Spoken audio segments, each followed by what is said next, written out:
How's it going, guys? So I am going to be trying some stuff with Dichro that I haven't really done before, so we'll see how that goes.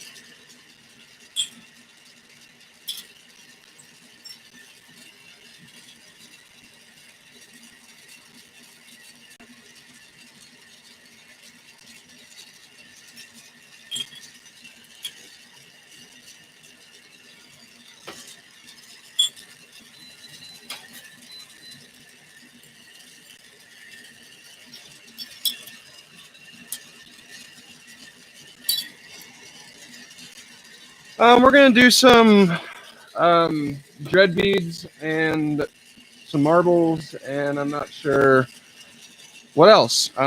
Yeah, that's kind of the agenda. I'm trying to get the sizes of Dichro proper, but I don't actually have a thing to cut, so...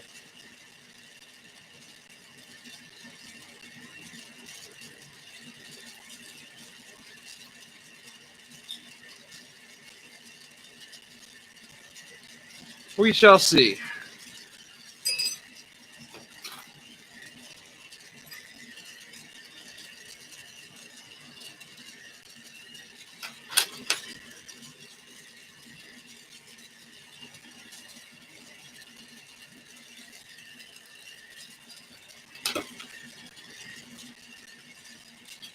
All right, so I'm going to start with just a regular bead, kind of a warm-up project.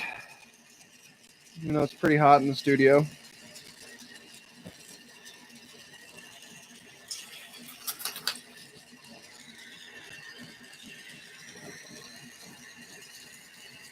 So all I'm going to do here is just kind of get this heated up and smoosh it down to a nice disc.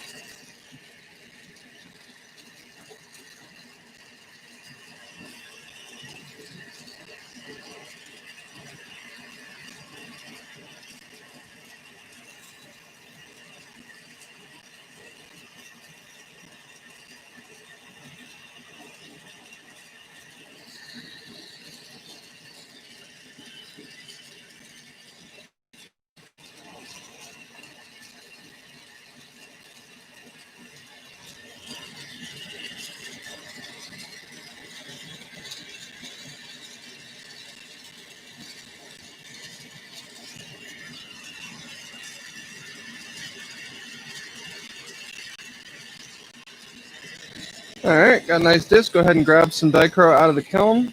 We're going to set that aside and start heating up our Dichro.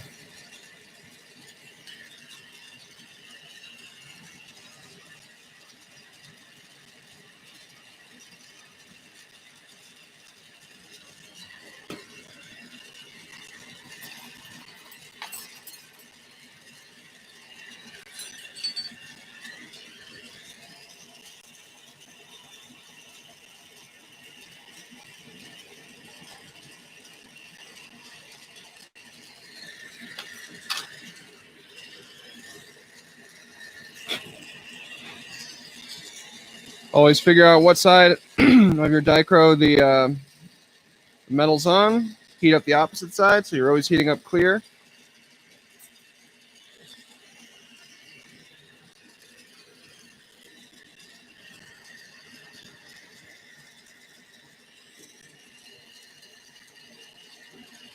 While I'm heating up my Dichro, I'm going to go ahead and get my bead nice and preheated.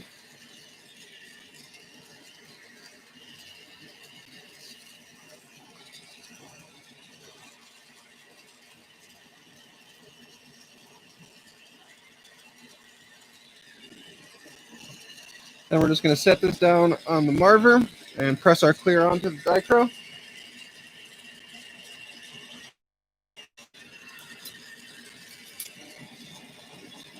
Just like that.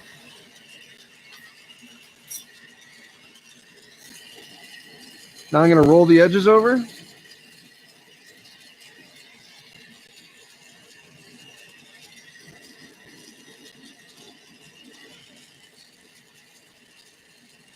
This just kind of ensures that all of the clear glass is on the outside of the dichro glass to protect my dichro.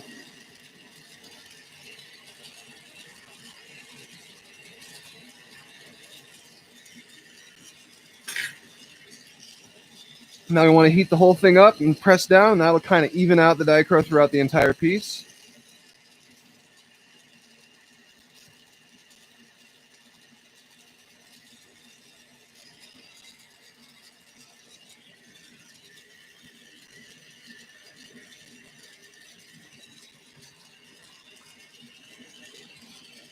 All right, so now I'm going to add a background.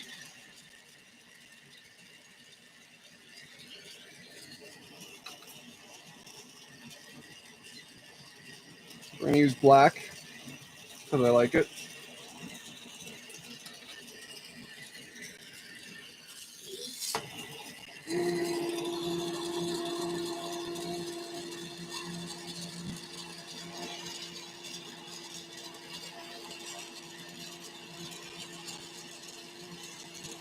Trying to lay this down pretty thin because I don't actually want this bead to be absolutely ginormous.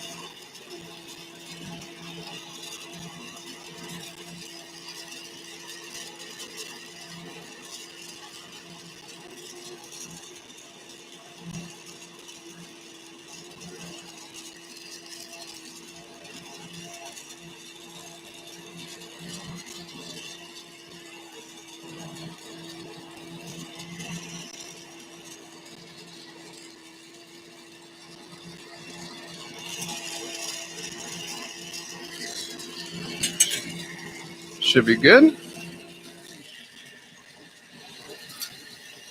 All right, so now that I got the background on, I want to melt this entire thing so that it's all nice and melted in. None of the textures around, all that's gone. And then we'll press it flat one more time.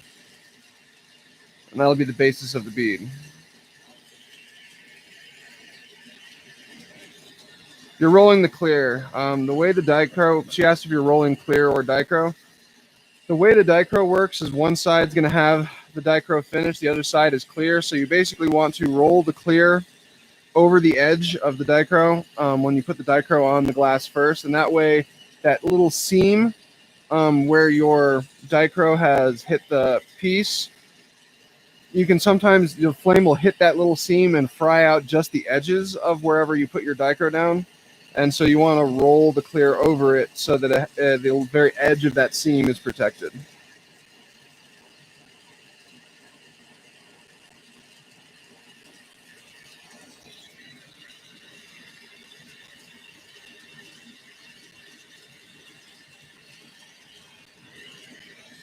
Dichro can be finicky stuff.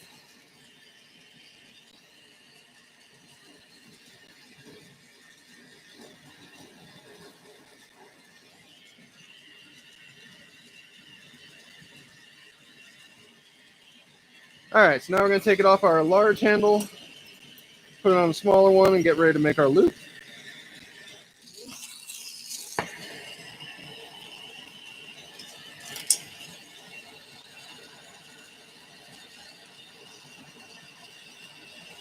Add a cold seal to the bottom, and then we're just going to take off this top piece. Probably should have done this in a 6 mil. That's okay. I will just have to suffer.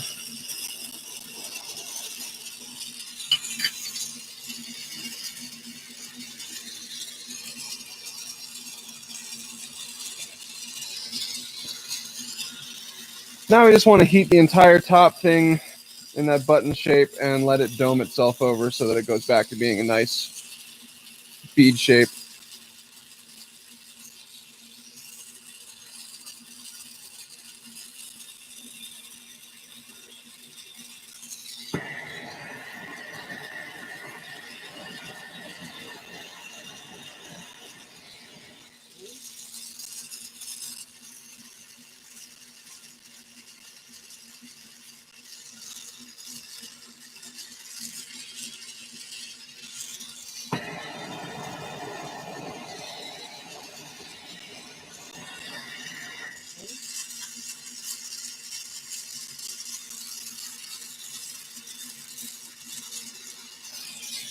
Not bad. So you can kind of see it's now a nice dome. You can't really see the design, but you will. All right, so now we're going to add our loop. I'm going to do a black loop on this one, so I'm going to pick the spot that I want this to be the top.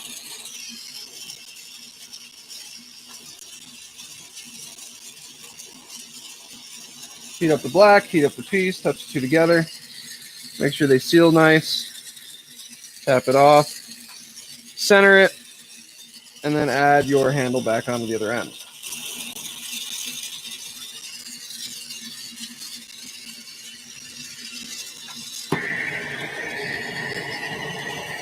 Now you're just going to gather the chunk right above your piece up a little bit so that we have a nice size loop.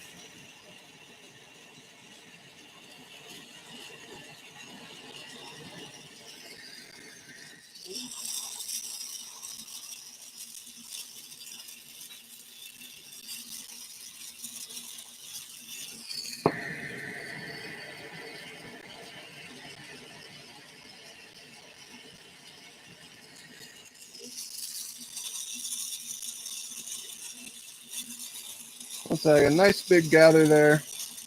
We got nice and hot. And we're going to go ahead and pull our loop.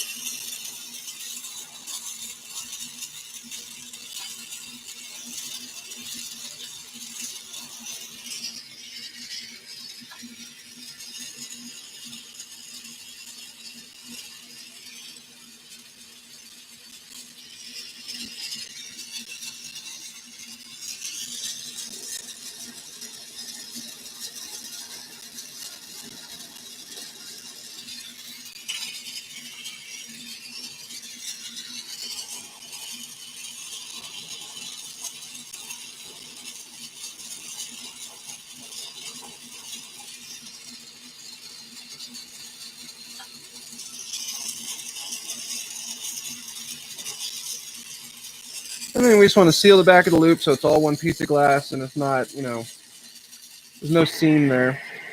That way if you drop it, it's got a better chance of survival. And then we'll just tweak it, make it look a little bit better. Make sure it's nice and centered.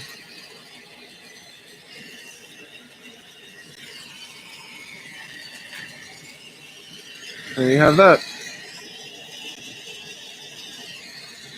So as always, I'll post up pictures and everything of all the pieces that we make today because Dichro does not show up on camera all that well, I've discovered. Looks cool in person though. All right.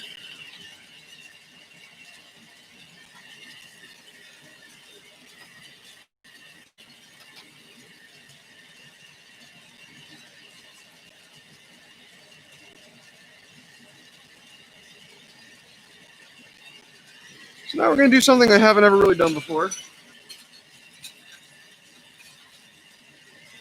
So basically what I'm going to do is I'm going to create a coil pot section of black tubing. And then I'm going to, well, if it ever stops cracking on me, there we go. I'm going to create a coil pot section of black tubing. And then I am going to try to basically wrap Dichro around it. Kind of just using gravity. I've seen it done a couple times. And I've never tried it. So we're going to try it.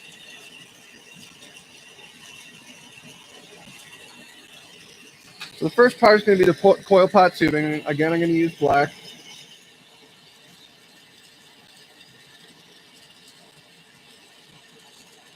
And you've seen me do coil pots on here before.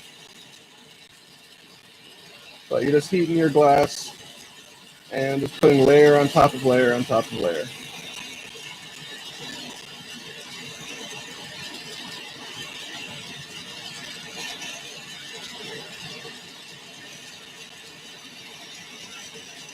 Use a larger piece of glass when you do this.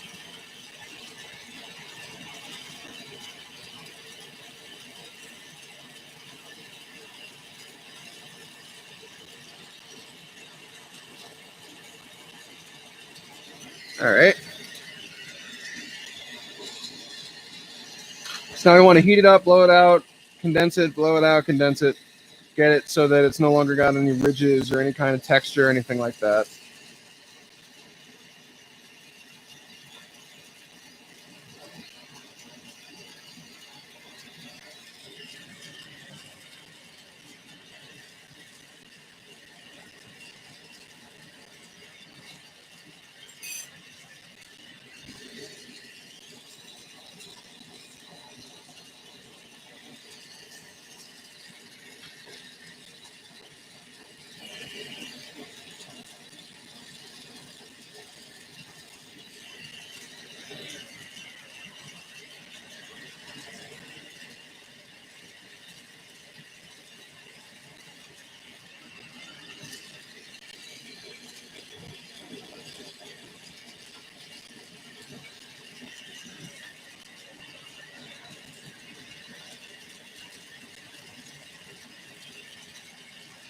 All right, so we'll set that aside.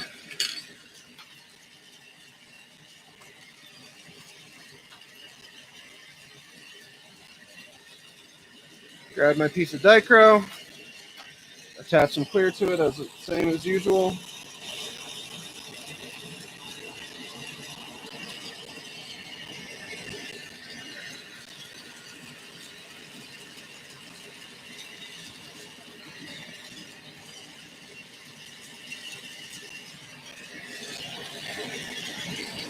And then we want to heat it, preheat it.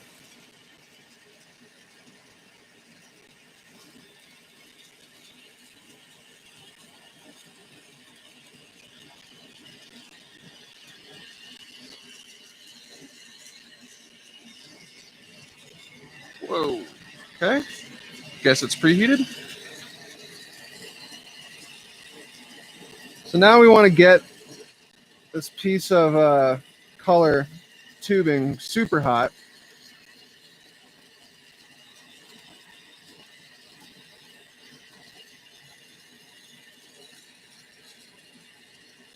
And then attach it.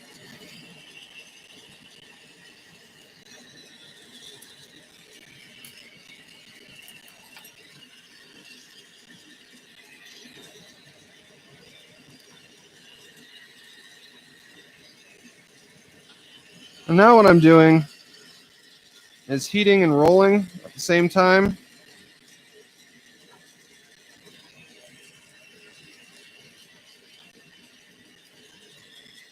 Because I'm heating that clear, and then the Dichro is going to be attaching itself to the little piece of coil pot color tube that I've got. And the main trick here is I want to make sure that everything is hot enough to where I don't trap any air bubbles.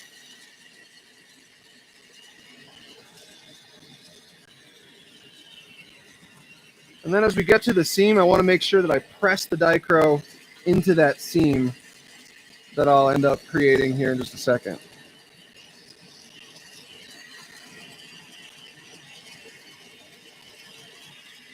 So we just heat it up. I'm going to press with the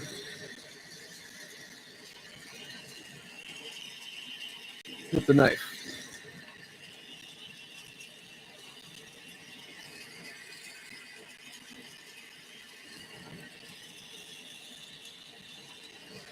All right. And then we'll cut that off.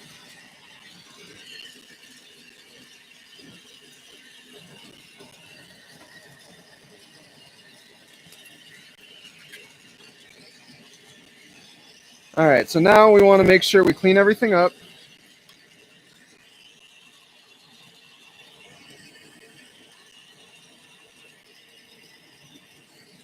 That spot where we cut is going to have a seam of Dichro. I want to make sure that gets dealt with properly. Same as we did on other stuff, make sure that clear gets wrapped over the Dichro.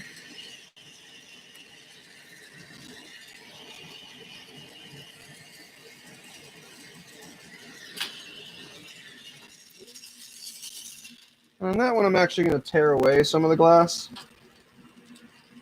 very carefully.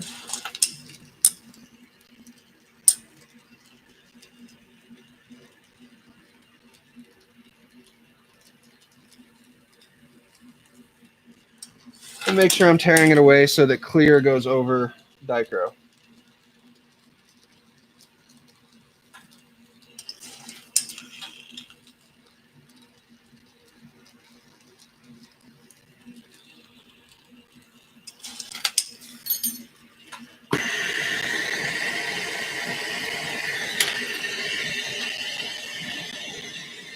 All right, so now we're going to heat this whole thing up and even it out.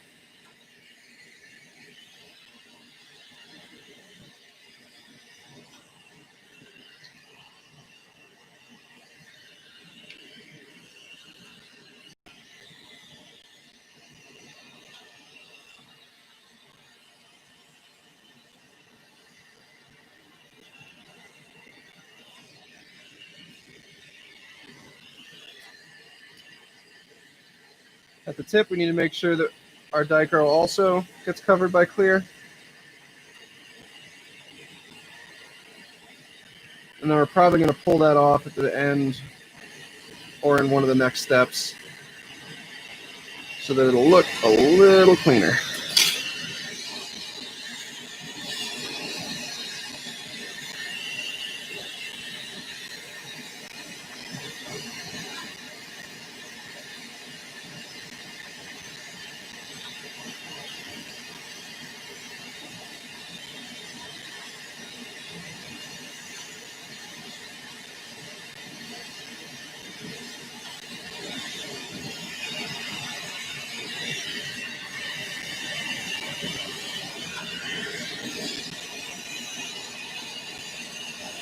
You got to be a little careful with your heat here. You want to make sure that you don't overheat your piece.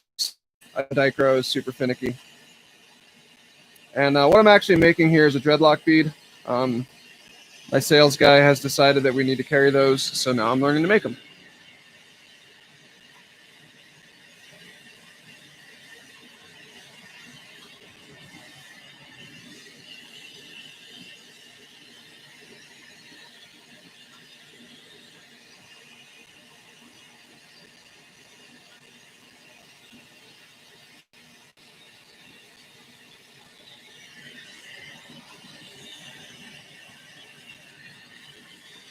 All right, so now we've got our dichro bubble, but it's kind of screwed up on the end there.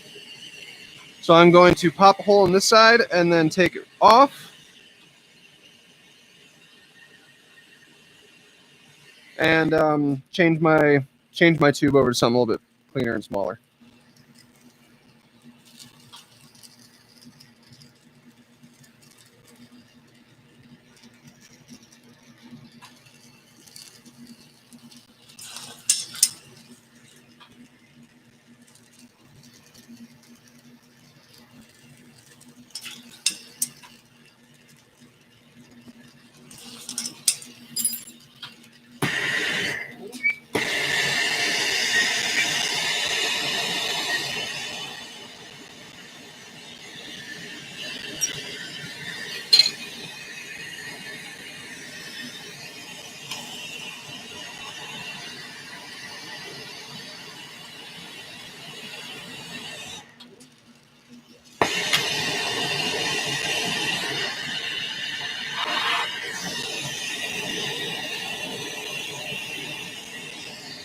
This tube's probably a little smaller than I would normally like to use, but a little too small is better than a little too big at this point.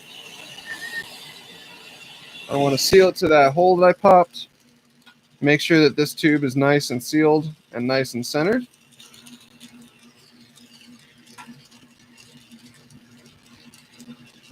And now we will go ahead and take it off the other side.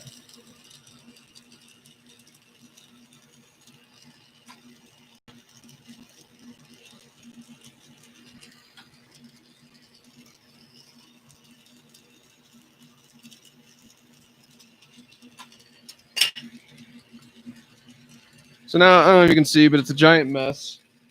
We got black popping out under dichro and clear on there. So we're going to heat that entire bottom, condense it down, and then pull off all of the excess glass that's not part of our actual design.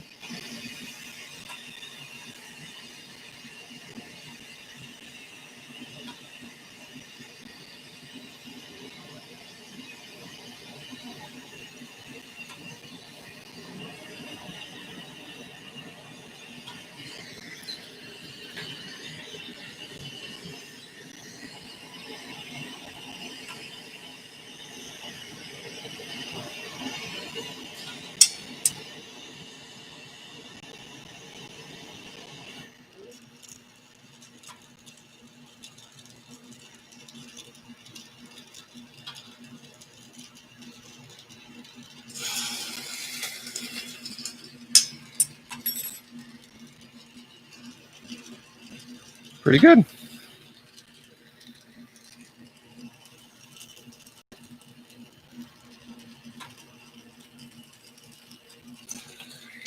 All right, so now it's time for shaping. First, I want to condense this, even it out, and then pull it down slightly into a little bit more of a cylinder than a ball.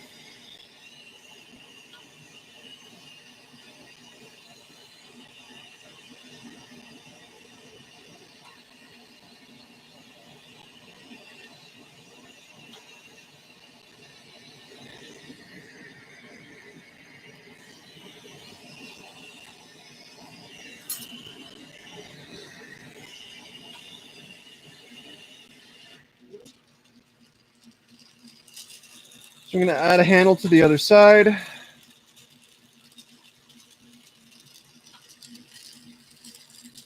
Heat. And once it's nice and warm, we're going to pull slightly to get it into much more of a cylinder shape than a ball.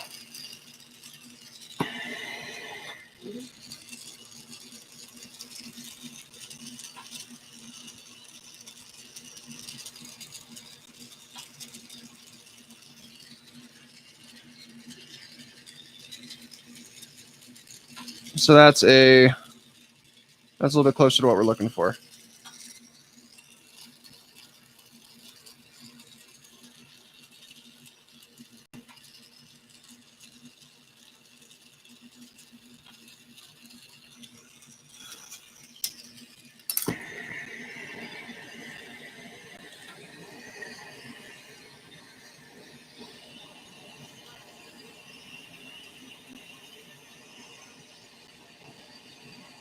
Now we're going to blow and shape this side, and then work on the side that's got my current tube.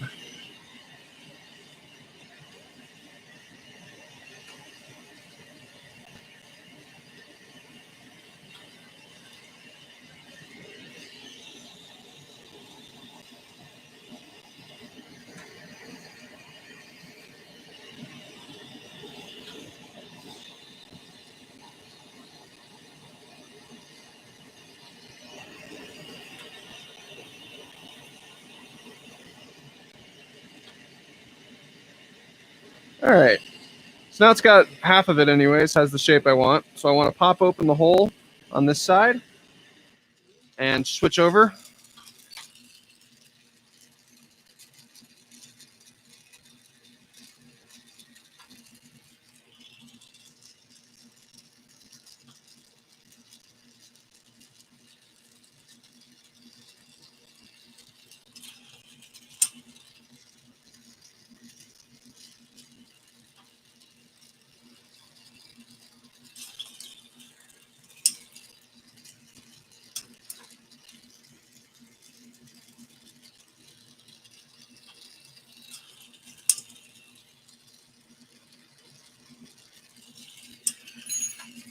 Now that it's popped open, we're going to go ahead and widen that hole to whatever the final size that we want it to be.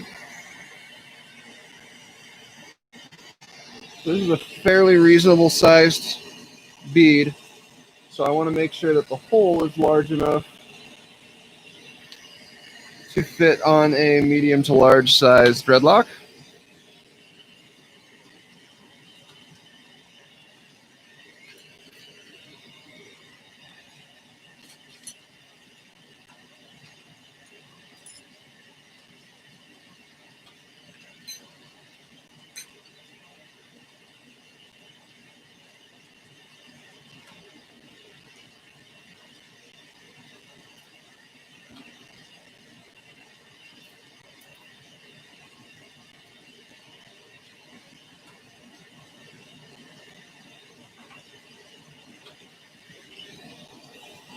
Grab another small tube. You're going to flare open the end so that it's about the same size as the hole on my bead. Attach those two.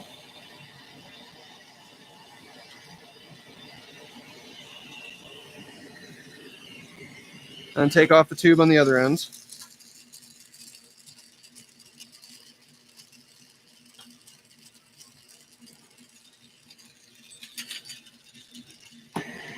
And then we clean up that end.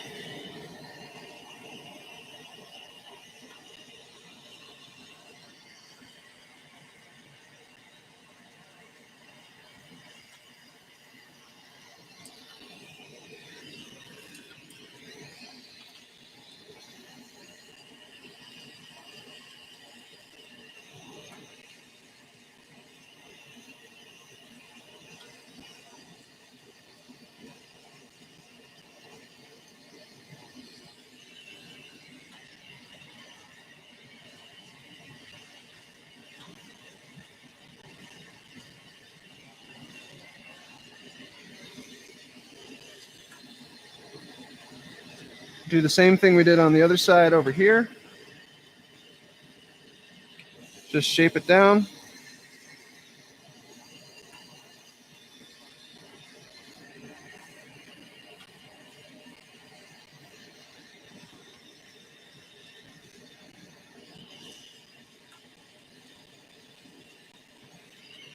So now we got our good final shape. So now the trick is just to get it off of both of these with your holes on either side looking really nice. So we'll pop this one.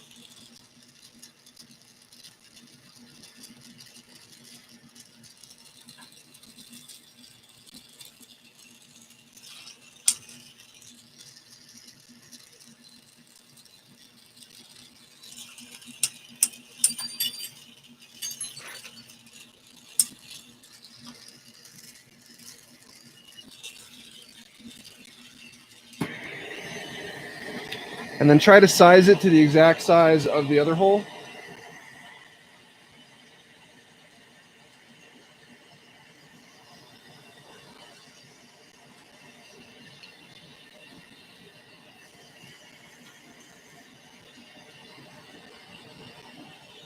You want to try to avoid having two dials. You have the same size hole. When you put it in your hair, the same one size dread will fit both holes. If you have two different size holes, then it's only hanging on by one or the other, and that's less than ideal.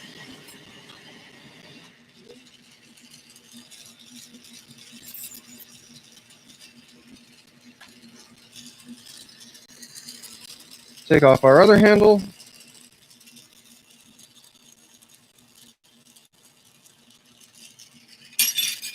And then we have to pluck all the clear glass off.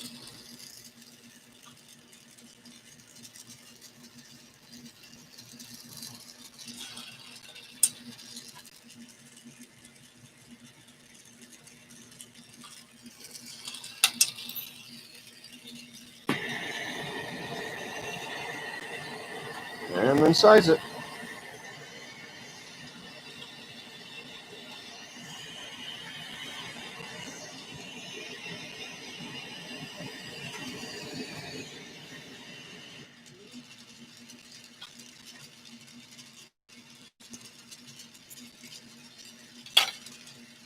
And there, you've got your bead.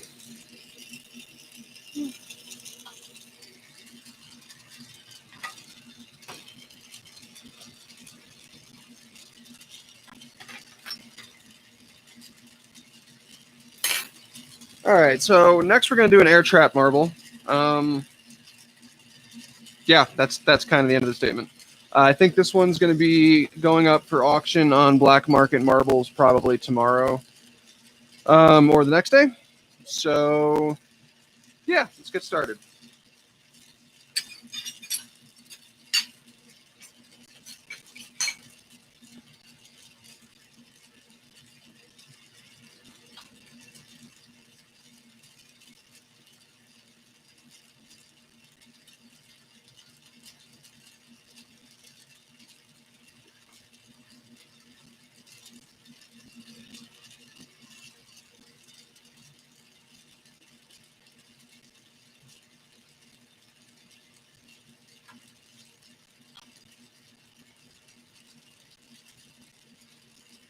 So I think we're going to do a Black Lightning center with the Mystery Adventuring outside.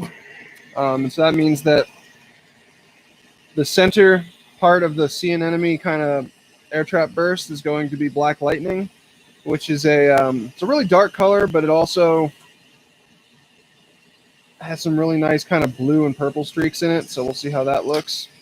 And then the outer ring is going to be Mystery Adventuring, which is kind of a sparkly greenish purple color. I know green and purple aren't necessarily the same color, but when you use Mystery Adventuring, they kind of are. It just kind of swirls into a purpley green. It looks nice. It's cool. So first step is just going to be to gather up a huge chunk of clear.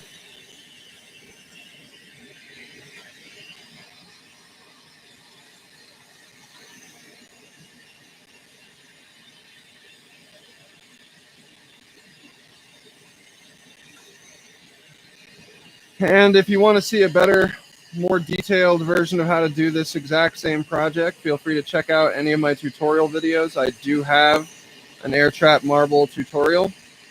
Main difference between these and the tutorials is I do the tutorial top down, and that way you get kind of my view or the glassblower's view of how a project is done. And I also do a little bit better job of like bringing stuff up and showing you after each step exactly what it's supposed to look like, and so on and so forth. I know it's a little bit different with difficult with the webcam.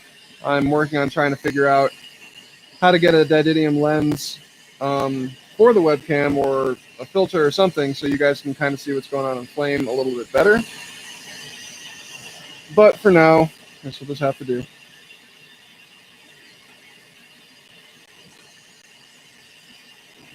So I want this marble to be about 1 inch, which means that I need to gather about 1 inch worth of glass, because this is one of those projects where you don't add a ton of glass mid-project. You end up just kind of taking stuff away forever.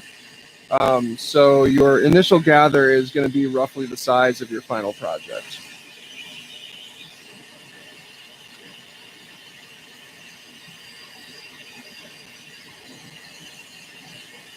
All right, that's pretty good. See, it's a pretty large gather. We're now going to smush it flat and also use our smusher to get a nice disc.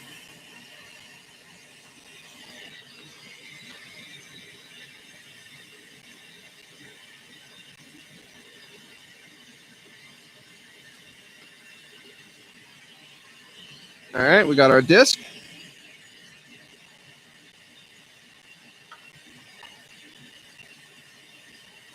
I'm going to do the same thing on my Vin pin that's over on the bench.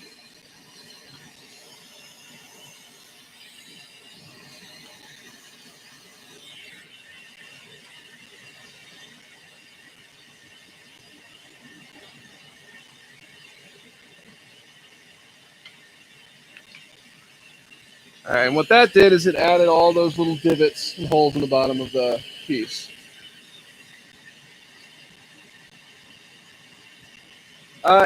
It's harder in the beginning than it is after you've made, 800 or 900 marbles. With marbles, being able to eyeball what an inch is going to be, or 2 inches, or 2.5, or whatever, just kind of comes with doing it a lot. And I have done it a lot.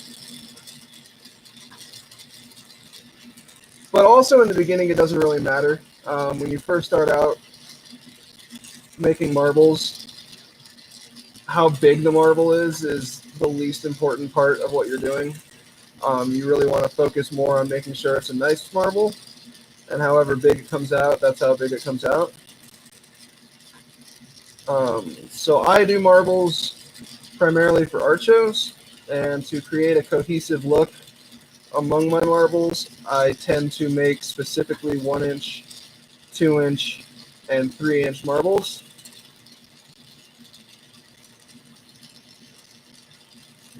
And at this point, I can pretty much eyeball that. But starting out, yeah, it would be difficult to tell exactly what your gather is going to be to make a 1 inch marble. And I'm not exact.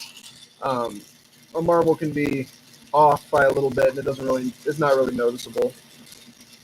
And the size doesn't really affect anything other than value and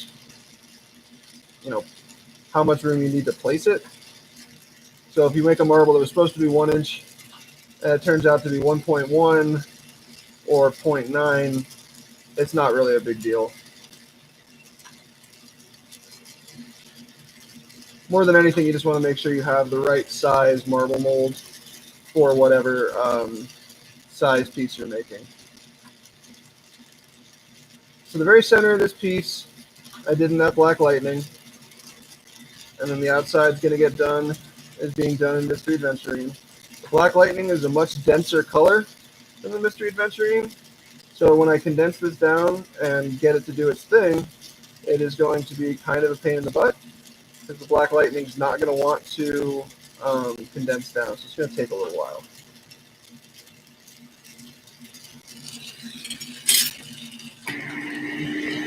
But a lot of the stuff you're doing with glass, just taking your time is important. Glass is a pretty fast art form as it is. The average piece I make probably takes me a half hour to 45 minutes. So it's already pretty quick. There's no need to rush it. A lot of times you just want to let your piece just sit in the flame, soak up that heat, and it'll make minute changes over time. But if you try to rush things and force things to do what you want it to do, a lot of times you'll just end up ruining your whole piece.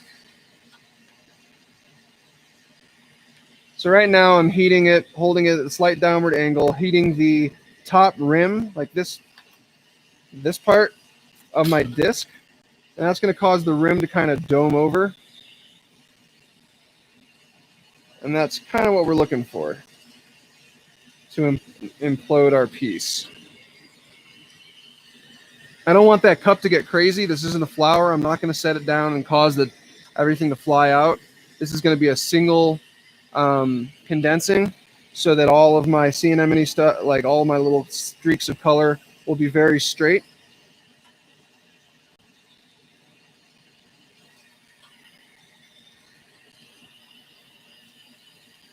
So as it starts to cup, I want to also focus my heat on the rim of my disc. This entire project, and basically anytime you're doing this style of implosion marble, where your heat is hitting on your piece at any given time is incredibly important.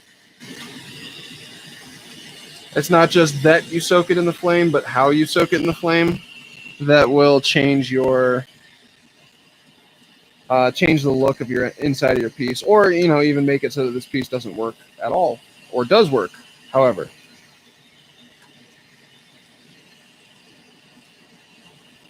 So now my cup is getting pretty deep, so I'm changing my focus of my heat away from the inner side and now it's towards the edge. And rather than being up like this as much, I'm now a little bit more level. That's allowing the kind of droop down, and then also allowing the denser color on the inside to drag its way down towards the bottom of the piece. And in the end, I'll have to reach in there with a piece of glass and pluck everything out. But you don't want to do that too soon. And you want to make sure that your glass on the inside is solid. Otherwise, when you pluck it down, you're actually going to pull color out of your piece, which is not what you're trying to do.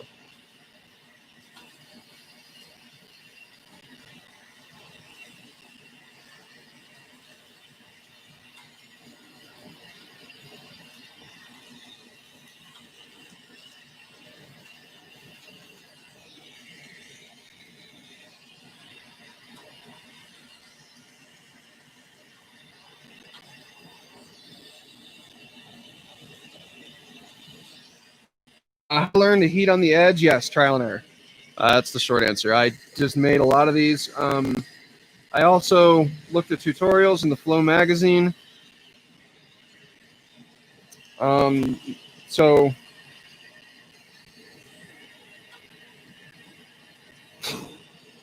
something attached itself to the side of my piece.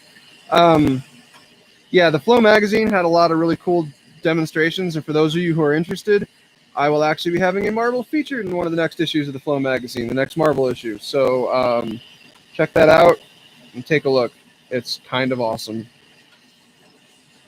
But other than that, it's just been doing this over and over and over and over, and figuring out what stages, what needs to be heated, and so on and so forth. I've probably ruined, I don't know, I would say ruined more marbles, but I've made more crappy marbles than I've made crappy anything else. So it definitely takes some time and effort to get used to exactly how you are supposed to be making this product.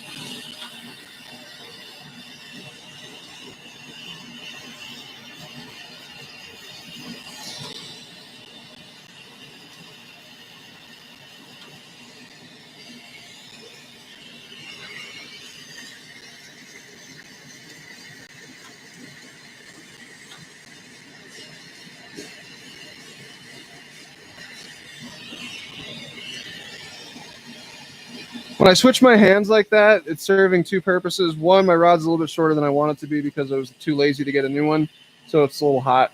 But it's also, I can hit certain angles a little bit easier with one hand or the other. And so you kind of almost have to become ambidextrous so that you can easily and consistently switch hands to get the different angles that you're trying to get. Like I can hit the center part of the inside cup of my marble a lot easier from this angle than I can with my other hand. However, with my other hand, I can hit the outside rim of the disc a lot easier. So basing on what I'm trying to accomplish will determine what hand I have my piece in for that particular 10 seconds.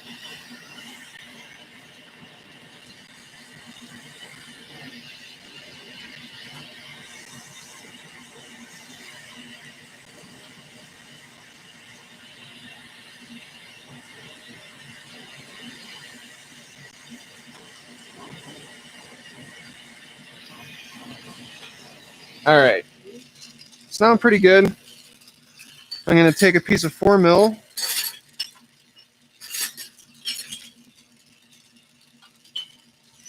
There we are.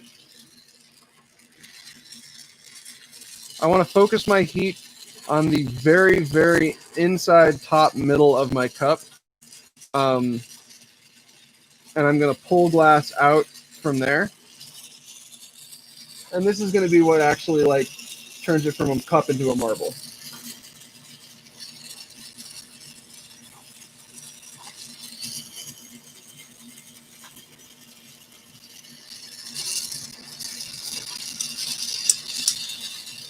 It's going to take a few times of doing it to get everything to come down.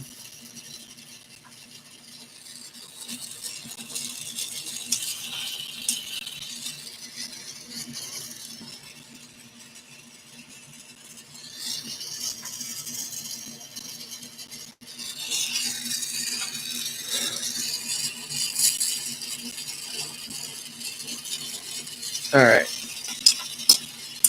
So now I pulled it down. And you can see it's no longer a cup. It's now solid.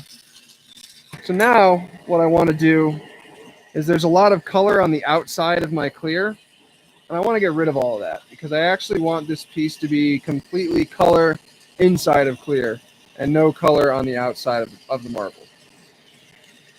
And you can see that when you're working actually really easily. So you just kind of start pulling.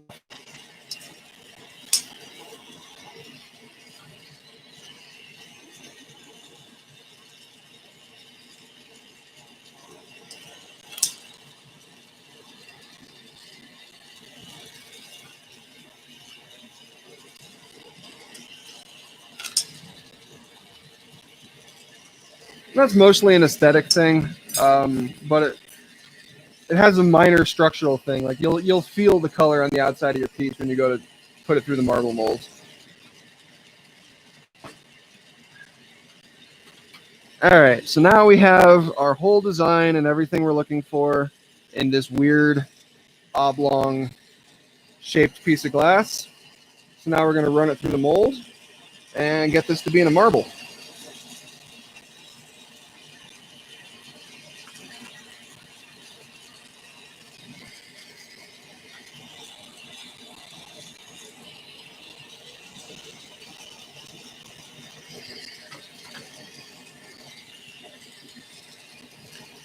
So just like every other marble, start with the largest, move your way down.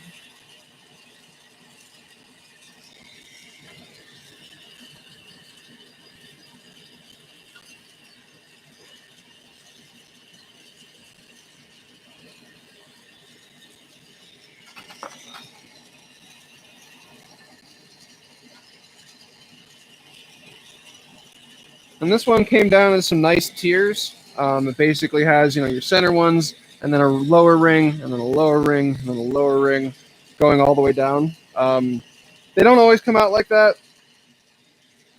Honestly, I'm not even entirely sure if I could make them come out like that if I wanted. But when they do, it looks cool. I like it.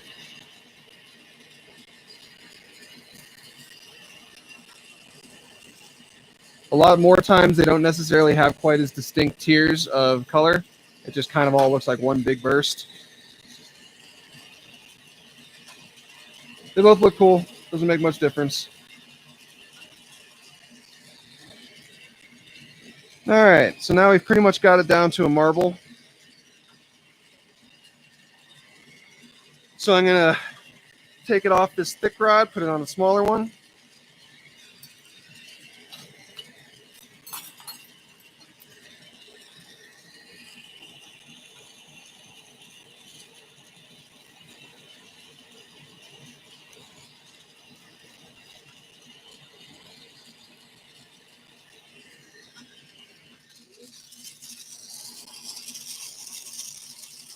Always do a cold seal so you don't end up screwing up your piece later.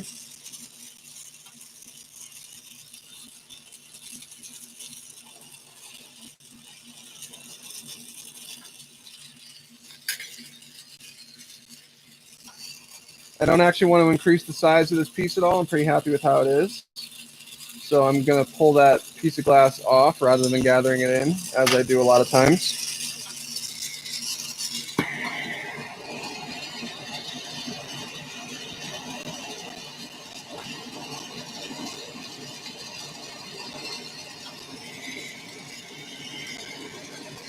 Run that through the mold again.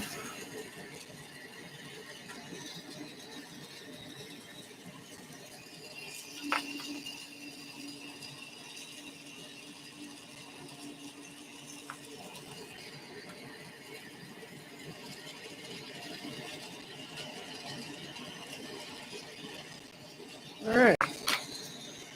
Now we're going to change the axis.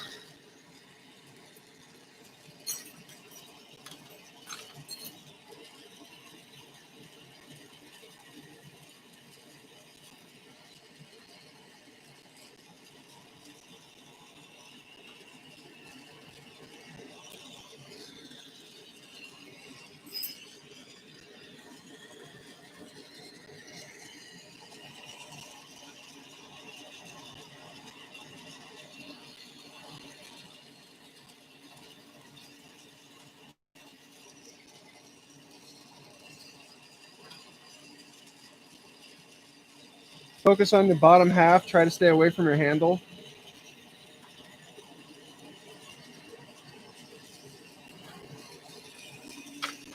Feels good. So now we're going to add our last handle. I'm going to switch over to a 4mm rod.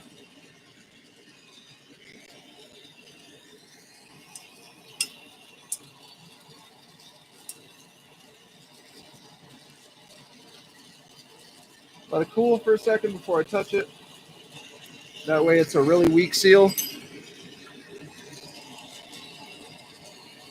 Focus my heat just on that bottom section to get rid of the scar from the last handle.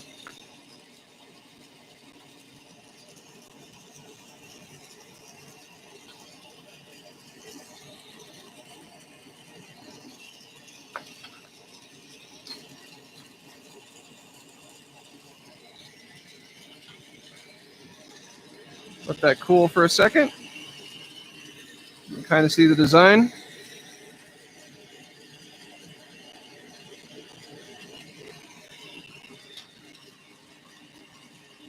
Tap, tap. And then clean up the little scar that's left behind.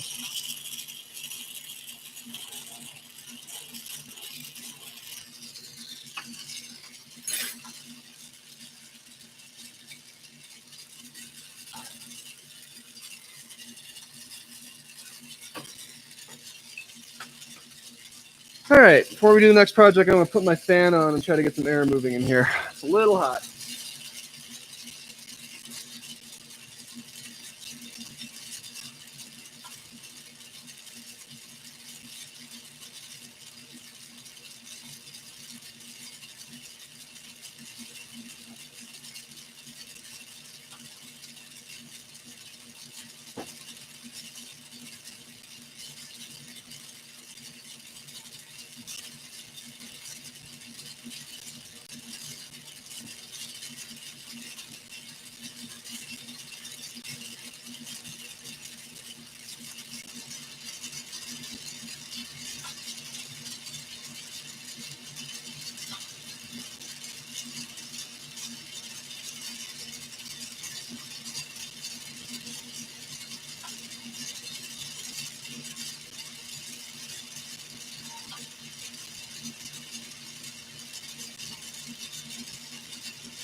Okay.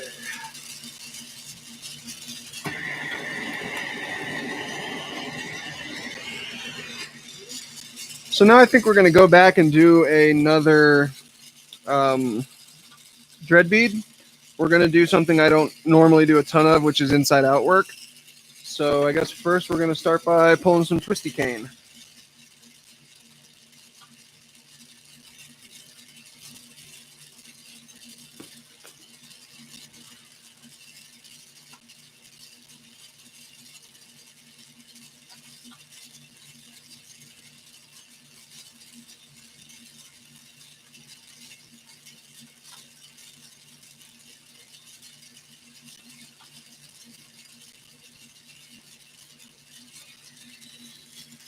I don't like that green.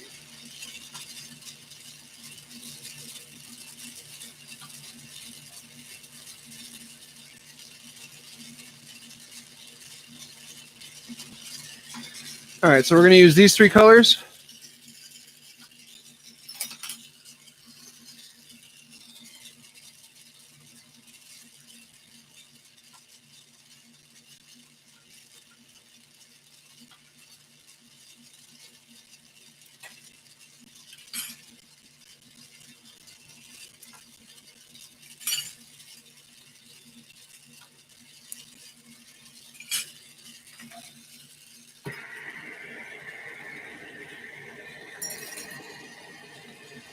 So to start, I'm basically going to attach all three colors to one rod.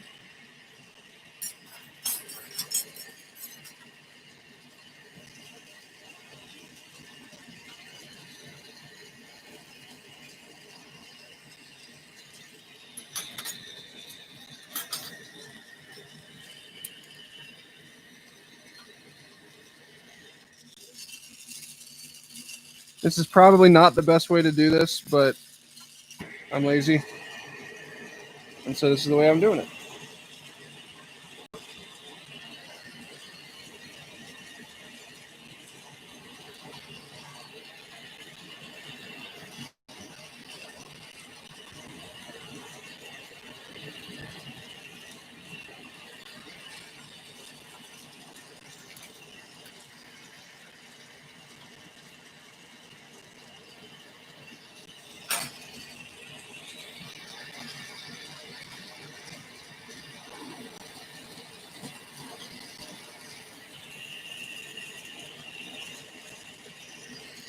Just like that.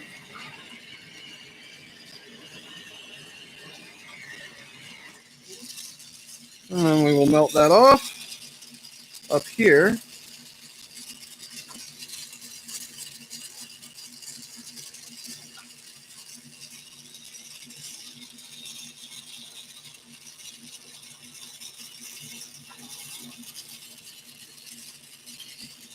Set those aside.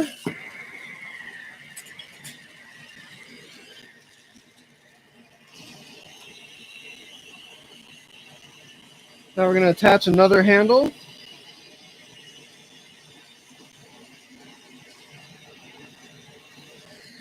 Now I want to heat this whole thing up, twist it, and pull to make some nice cane. First I'm going to kind of cinch everything together so it's a little bit more smooth.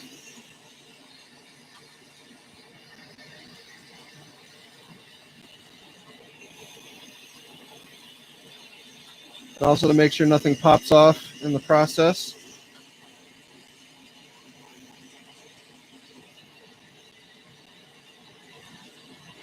And also so we don't trap any air.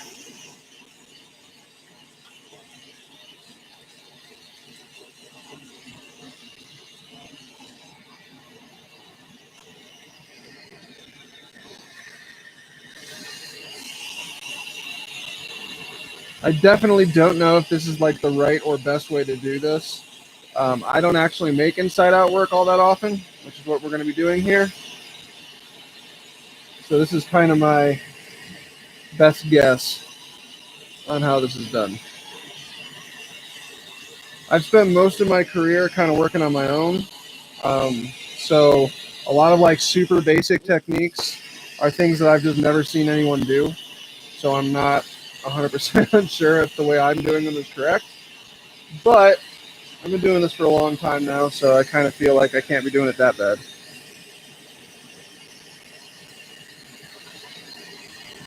So all we're doing is just twisting it all together and getting it into a nice thin stringer.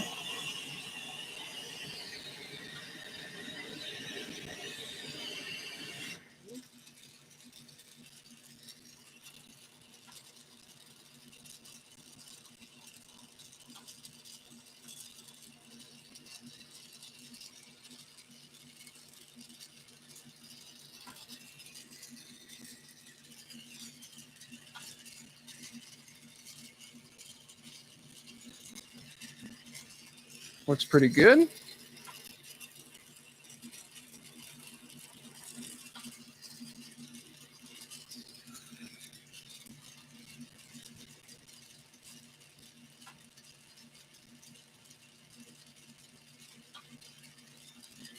we'll take that off.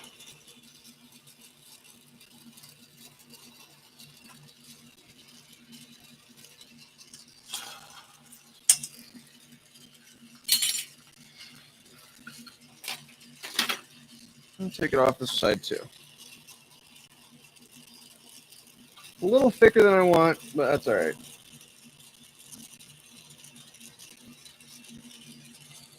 And we'll set that aside.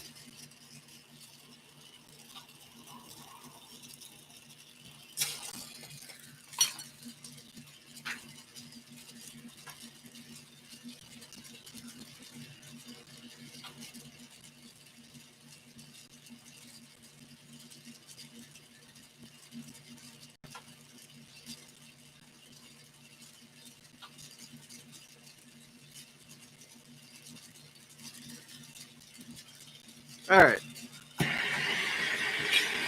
So now we're going to take a piece of 32 mil. We're going to heat it up. We want a really pretty small section. This is going to be just a dread bead after all. It's not going to be very large.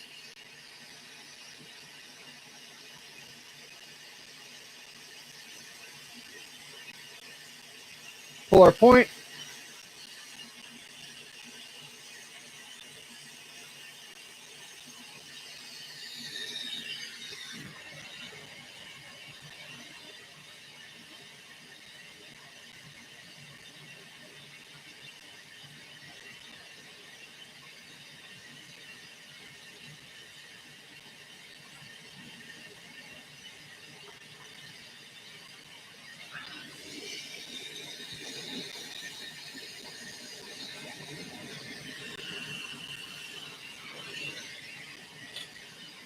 We're going to clean up this end and then pop it open.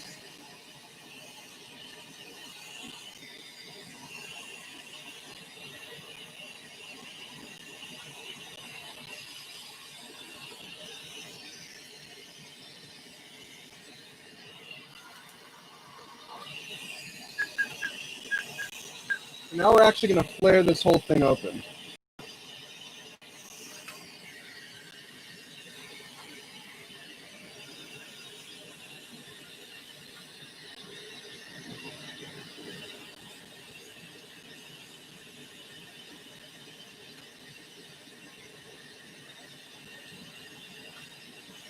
So what I did there is put something over the hole on the end so that air pressure will keep the heat from flying up my handle.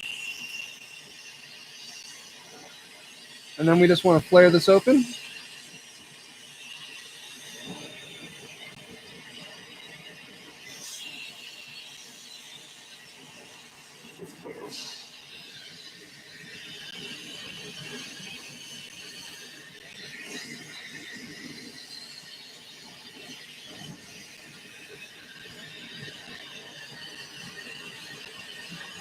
Okay, not quite that much, but that's all right.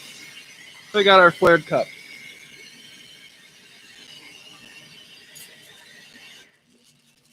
Now we're going to take our still a little hotter than I would want it to be piece of glass. We'll put a glove on.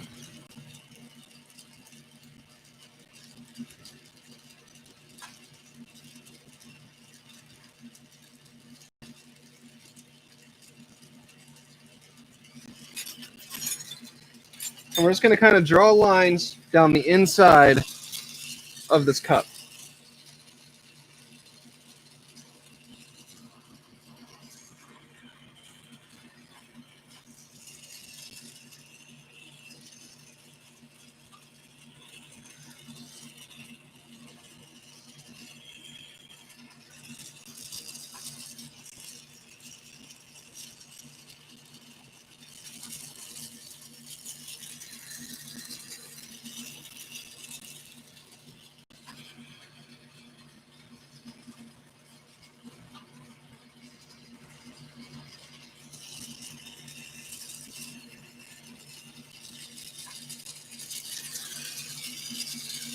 Do a couple more.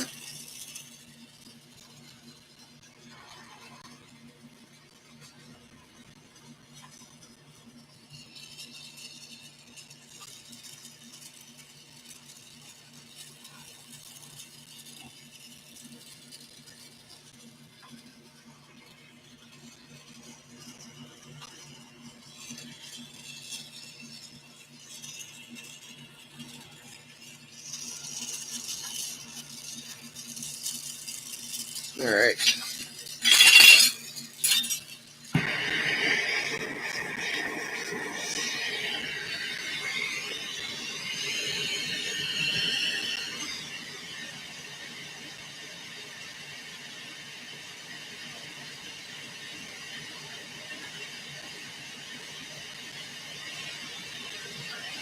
So now I'm going to take a black stringer and draw a line down the center between each of the colored lines. My black stringer is way thinner, so I can turn my torch down quite a bit.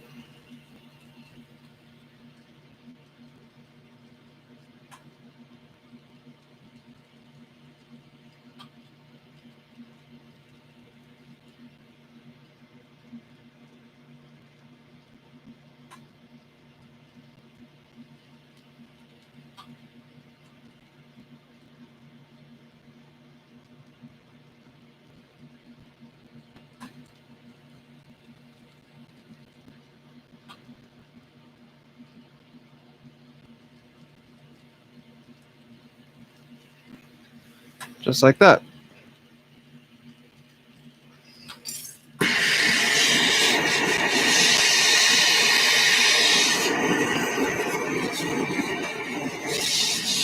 All right, so now I'm going to fume the inside of this piece also. Assuming I can find my silver.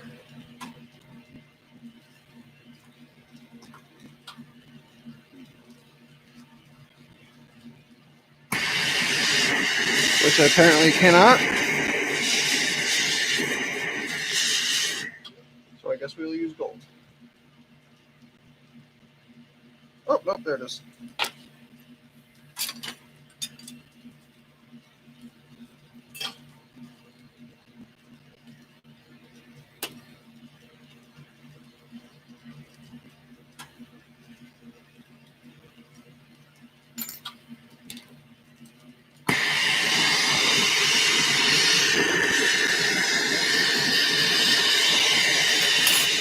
Now this piece is the color on the inside is super thick, so you have to be careful to make sure it stays hot at all times. Otherwise, it'll try to crack on you really easy.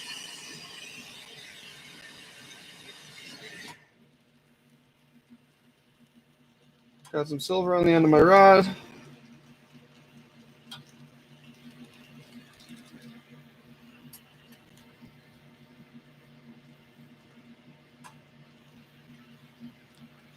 And fumed out.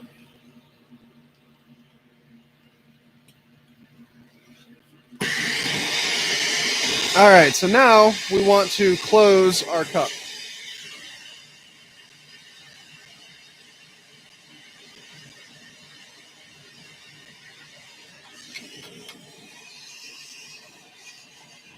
This is the part that I've never actually been very good at. Evenly closing your cup is hard. Or no one's ever shown me how to do it, and I have no idea. One way or the other.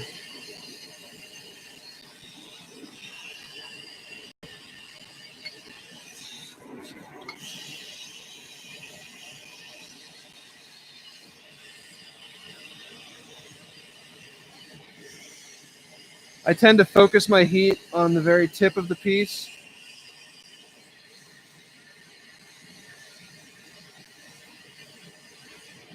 And just kind of slowly condense it down.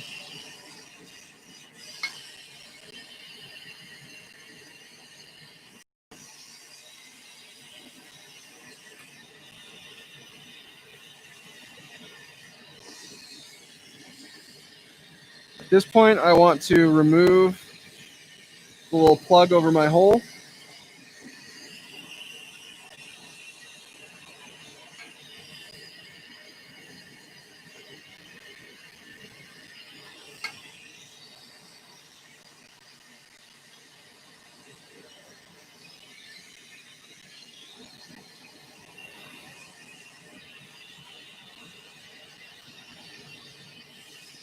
And once it's pretty much closed, I usually just grab the tweezers and tweeze it the rest of the way closed.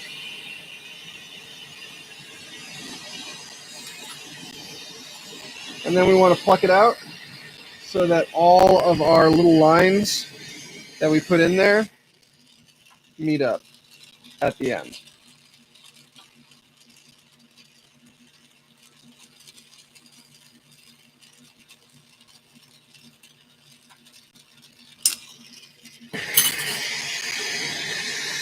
And now we just need to condense and blow out and condense and blow out and get this to be smooth. Like I said, those lines on the inside of your glass are super thick. So you want to make sure that you melt them in completely so that this piece is not all screwy.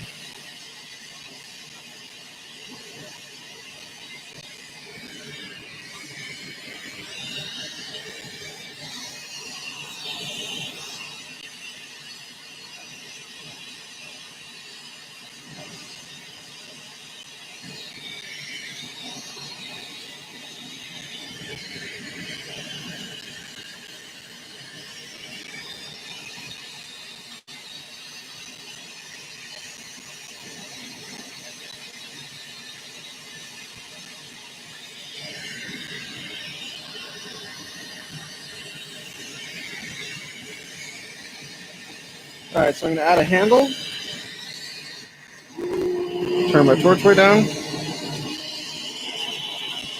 And this is going to give me a chance to heat that spot that's closer to the tube that I'm holding without, the whole piece going out of control on me.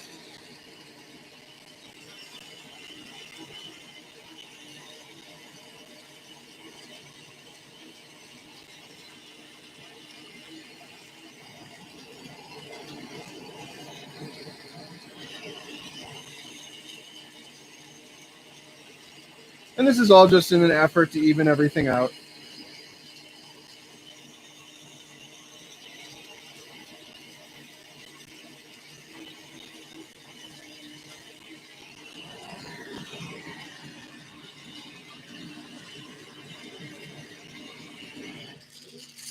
All right, so now I want to twist this so that my lines of color all kind of twist around each other. So first I want to thin it out a little bit. Otherwise, when I twist this, it's going to turn into one thick glob of glass, which is a little bit more difficult to control.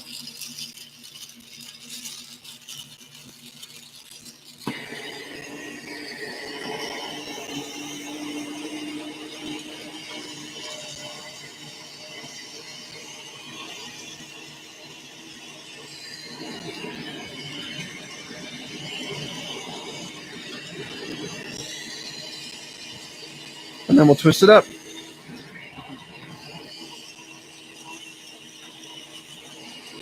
All I do to twist color is just rotate one hand faster than the other while you're in the flame. And it's like minutely faster. Very small amounts of motion create big effects.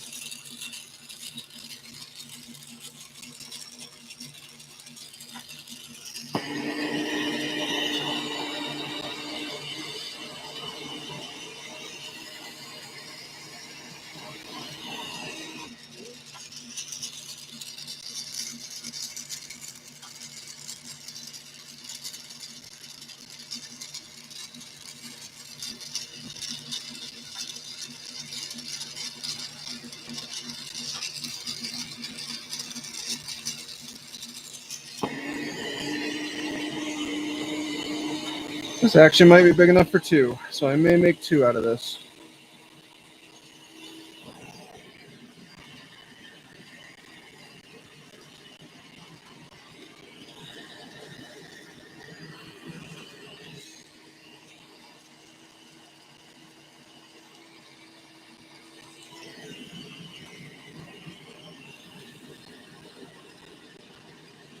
All right, so now all of our color is twisted up, melted in, and generally in a state that we want it to be in. So now we're going to start working on the actual bead, or at least the shape of the bead. Kind of been working on the bead the whole time.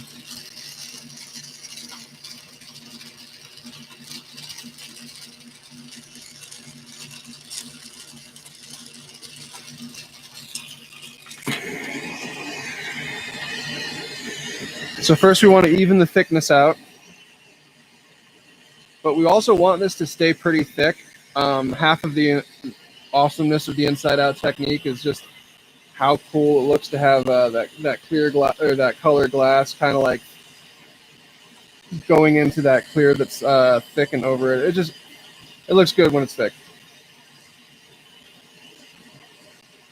Trying to explain it's a little weird.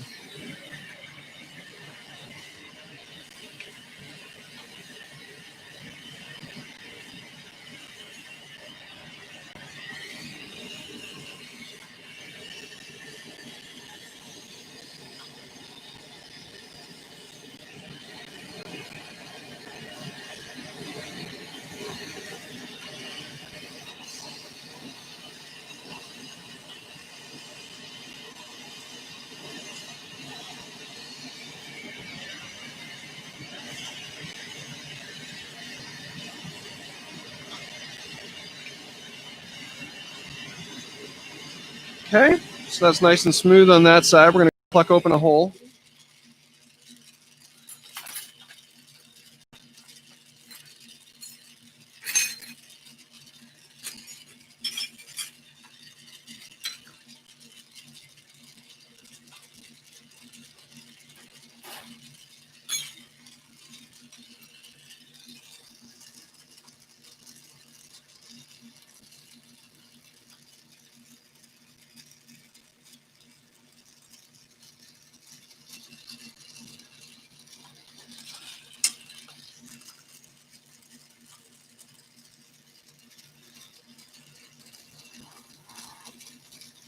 Technically, I could blow this out instead of plucking it like I have been. But plucking it out gives a very centered hole once you finally get it done. With no excess glass, it's very even. So for this particular project, that's what I'm really, really looking for.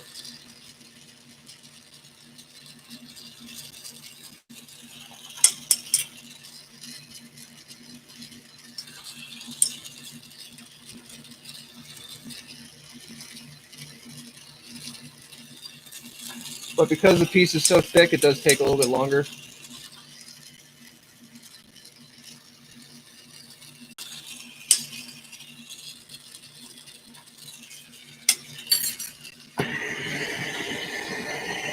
Remount the hole.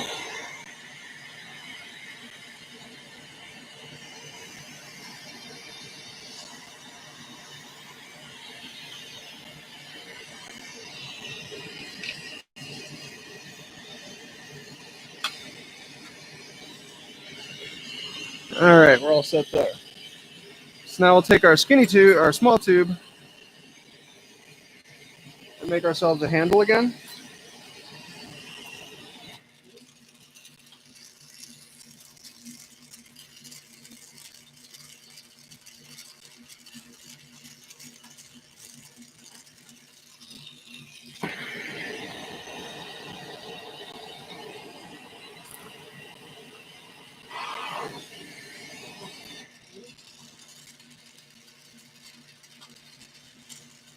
And remember, you want to flare it open to roughly the size of the hole.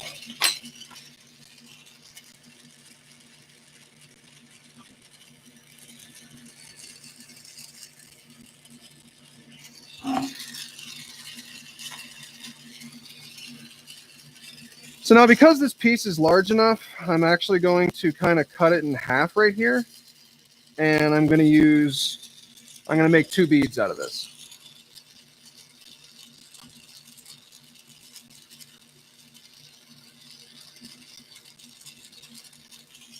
And rather than being a little bit more cylinder shaped and kind of fat in the center and skinny at the ends, this one's pretty much going to be an even thickness all the way down the piece.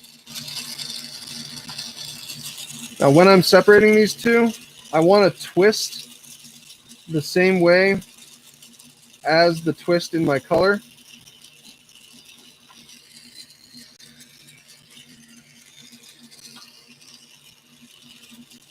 And that will make sure that in the final bead, it doesn't like twist, twist, twist straight at the end and look all kind of strange. So now we're going to even this out.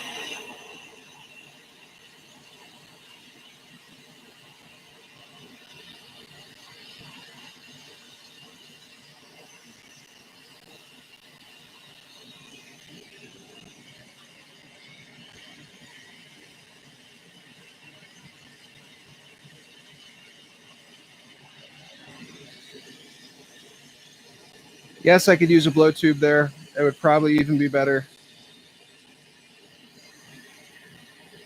But I do not use blow tubes all that often.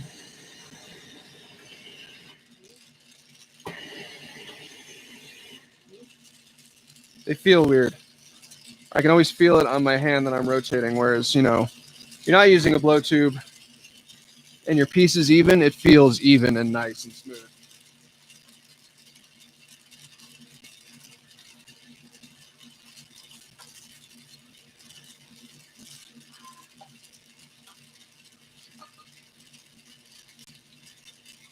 All right, pluck open our hole.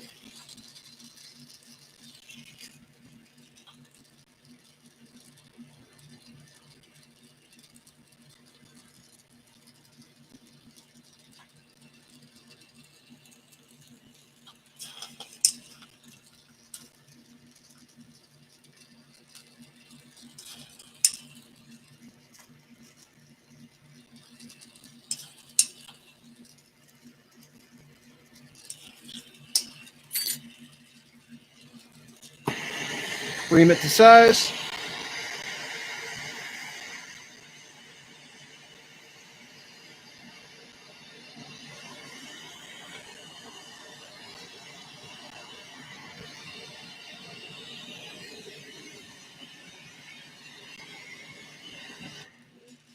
And now we'll just take our other tube off. And you can kind of see.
Now all we have to do is actually just shape this one. All the color and everything is already done for us, which makes the whole process a lot easier. Now these don't necessarily have to just be dreadlock beads. Any kind of hollow bead, that's all this is just a hollow bead. And if you're doing them on necklaces, you just that final hole where you ream out the hole to make it so it fits over a dreadlock, you just don't ream it out nearly as much, and then it will sit nicely on a necklace. These make good focal beads for necklace pieces, and then really small versions of them will make good, like when you actually bead a necklace from start to finish.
So the main difference between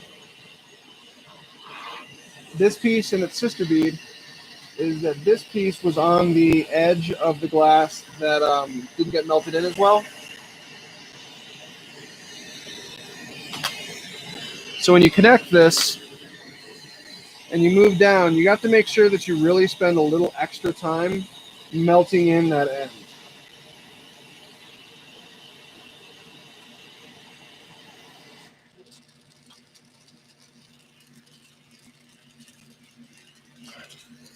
So I take it off a little above the color where the color ends.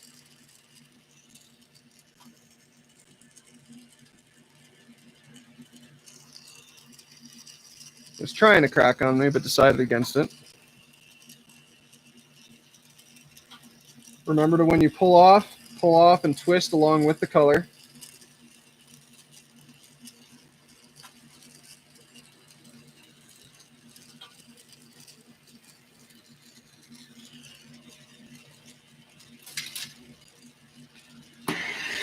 And now I actually have to heat this up and condense it a couple times, like I had been doing on the other piece, because that end wasn't fully melted in. So in this end, the glass is actually not fully melted, which I guess doesn't matter in a lot of ways, but it could also cause your piece to crack. Unlikely, but possible. Um, it's worth doing this.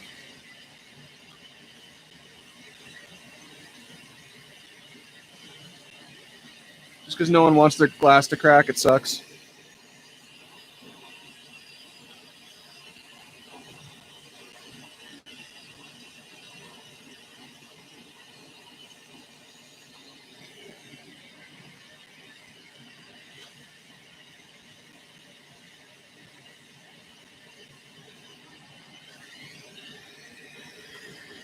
I'm getting used to dodging this microphone. I'm getting better at it. Plug our hole.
And there you got the second one. So you can see you're doing the color for 2 beads at one time.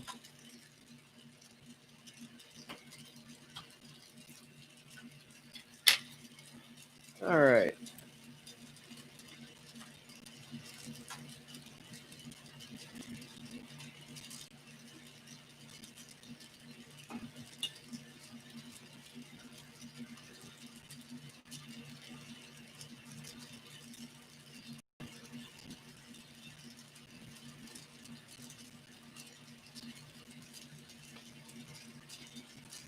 So next,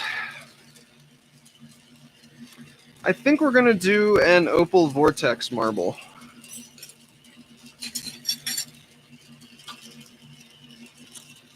Yeah, that's what we're going to do.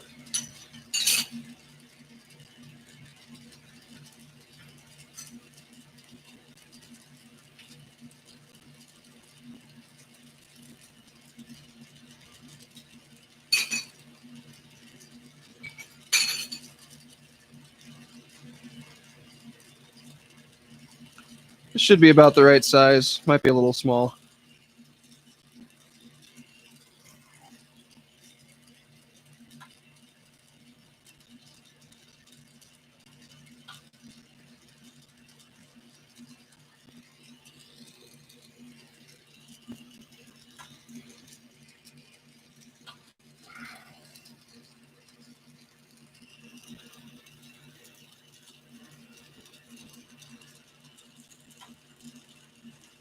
All right, so this one's going to be a little bit longer than most.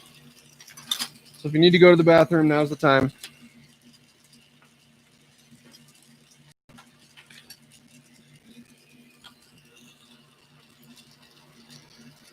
So the first thing I'm going to do is encase an opal.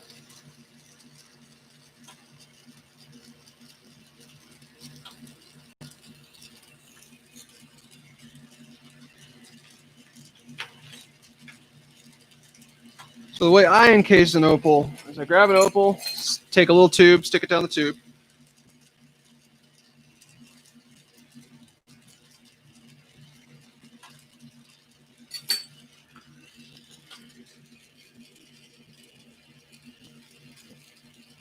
You can kind of see it in there. Now we want to focus our heat on the very, very bottom of this piece and slowly, very slowly, let the clear kind of go up, and it ends up going up and around the opal. And then once it's almost completely covered, I can suck the last little bit of air out, and that'll keep it from getting air bubbles, usually.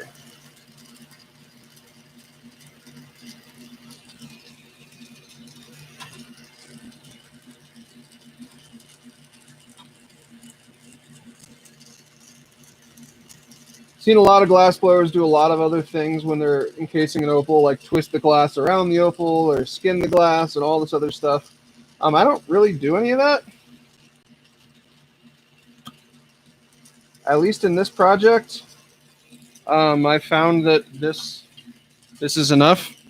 Because, I mean, the glass, the opal is going to end up being basically coated and covered in glass. There's going to be tons of glass around it. So that'll hold it in place and all that good jazz. So now we've got our encased opal. I want to center it on this rod.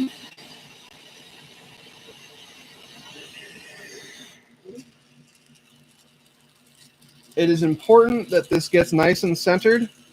This rod is going to end up becoming the lens for my marble. So by putting the opal centered on the rod and above where I do any of the actual work, my opal will sit in the lens of my marble and not in the worked part of the marble.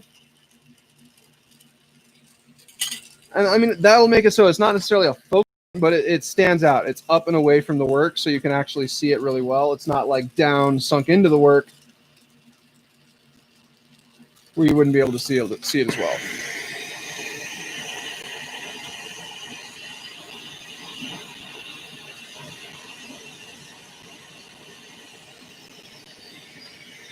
So now we've got a rod with an opal sunk in right in the center.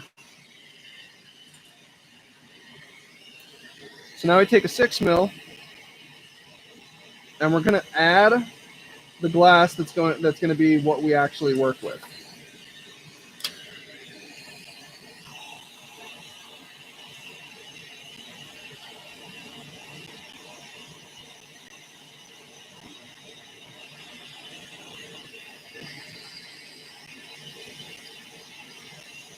This vortex isn't going to be huge, so I don't want to add like monumental amounts of glass to the end, but you want to add enough so that you can do your designs and everything nice and comfortably. Always keeping in mind that, at least for me, vortex means less than 50% color and at least 50% clear lens on top. We got our blob added to the end there. Now we're going to cone that out.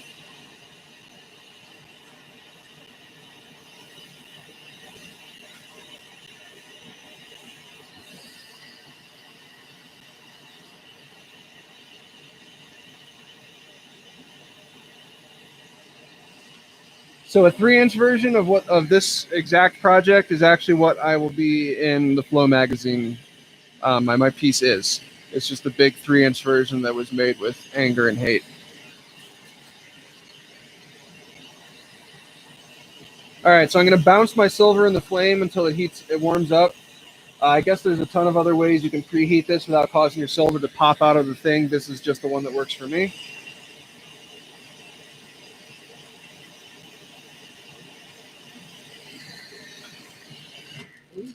Turn your torch way down and apply silver to the outside of your piece.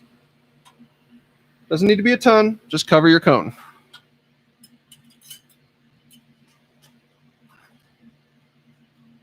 So now we're going to take saw blade, ideal Sawzall blade, super highly technical, specific to glass blowing tool. Heat up a section, and I'm just going to put dents in it. You can literally use any tool to do this. I've just been using this exact same saw blade for probably 13 years now, so I've grown attached to it. All right, so you kind of see there we got dots. Not really dots, but dents. Very similar to what we did with the air trap marble. For much the same purpose, it's going to add a few strategic air bubbles to our piece.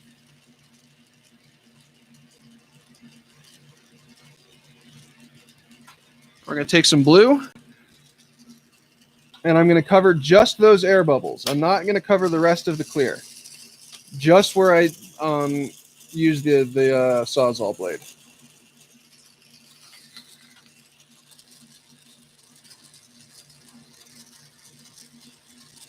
You also want this layer to be super thin.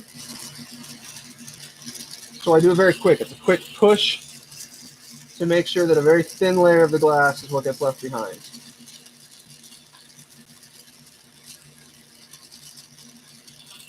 Like that.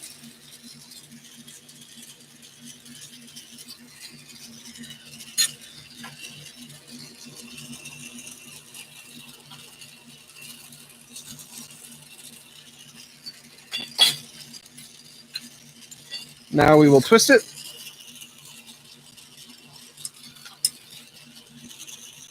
When I'm doing this twisting, I want to focus my heat on the thicker spot, not the thinner spot, because the residual heat will just travel down anyways. This will also burn off most of the silver fume on the clear part of the glass, the part that I didn't cover in blue, where the silver fume will stay in the spot that I covered with blue.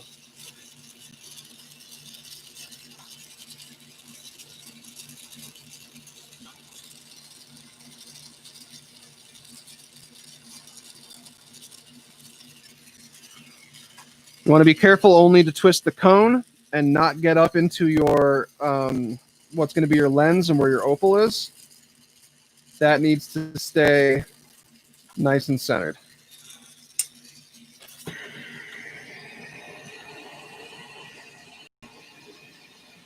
Then recone.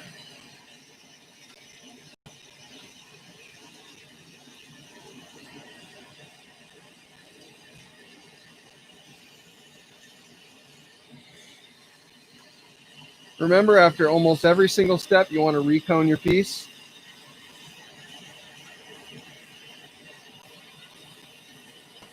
And make sure it stays in the kind of shape that you were looking for.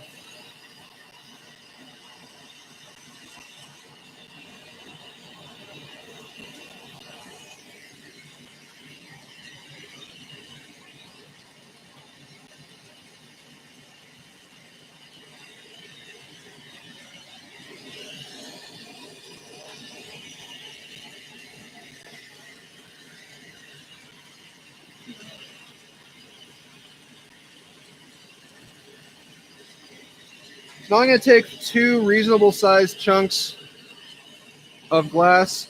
You can either make these chunks specifically out of colors, twist them, throw them in the water, let them shatter, and you'll get some cool chunks of color. I am going to be lazy and just pick chunks of color off my bench, of which there are plenty. Set them on your bench, heat up your cone, and just press your cone into them on either side. Creates a dent, doesn't really matter. Do that and then recone.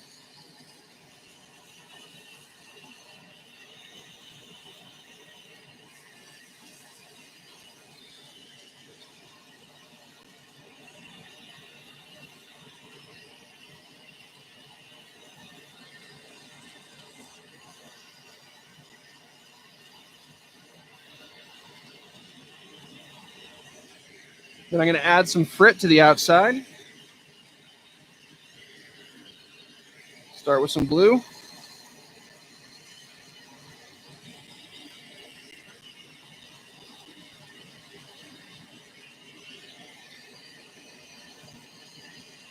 going to do 2 layers of blue.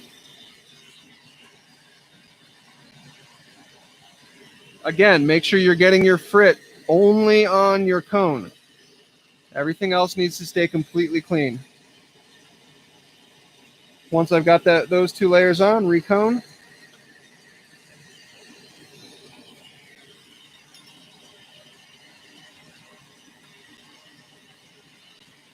I'm going to add a second color, double amber purple.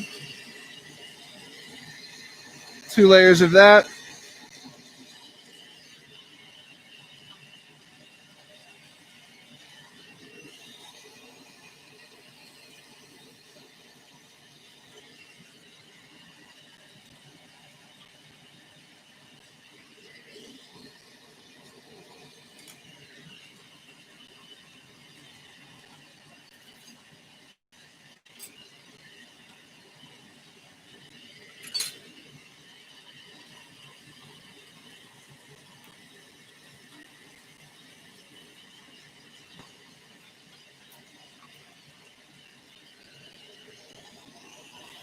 Get that melted in and recone one more time.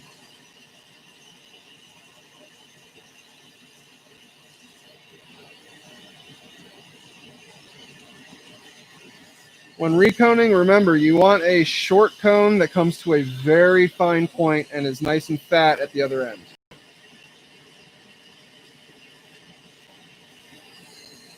So you can see how sharp that is and how thick it is on the other side.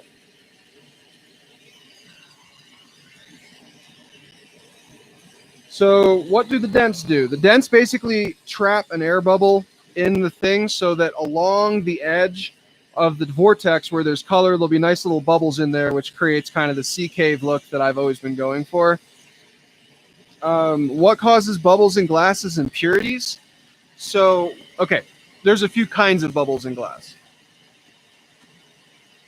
The kind of bubbles you don't want are going to be from impurities. Sometimes that can be overheating. It can be things on the outside of the glass, oil from your fingers, kiln dust, all kinds of stuff like that. And then bubbles you're trying to create are created by putting a dent and then laying glass on top of the dent, and that traps an air bubble. This has air bubbles that I want to occur. You have to be careful. Strategic air bubbles look good. Non-strategic air bubbles look terrible. And you'll see the difference. There's no one that is like, oh no, I totally meant that air bubble to be there. And like you can always tell when an air bubble wasn't supposed to be there.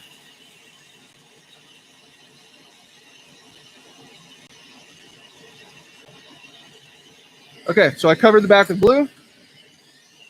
Just like my other ones, what I did was I started thin and went thick. So that first ring right around the rim of your cone is real thin, and then it gets thicker and thicker as you get towards the edge of your cone or towards the point of your cone. That way, you're actually adding glass around the point of the cone to force it to stay in that vortex shape a little bit more.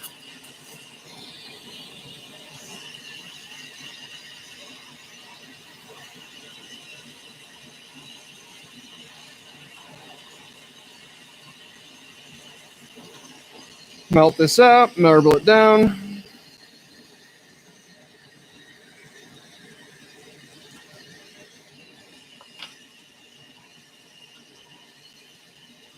So I have a specific pattern that I want to do on the back of this one, and I don't want it to get screwed up at all.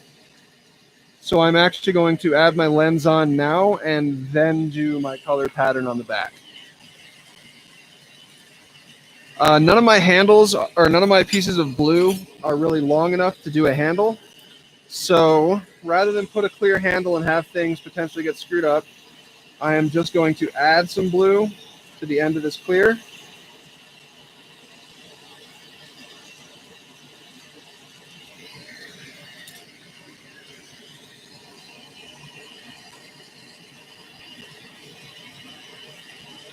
And now I can use this as a handle without marring the color on the back.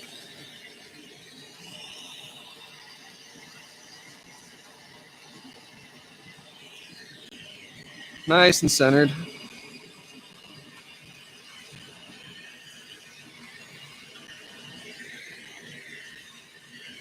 And now we push our lens in.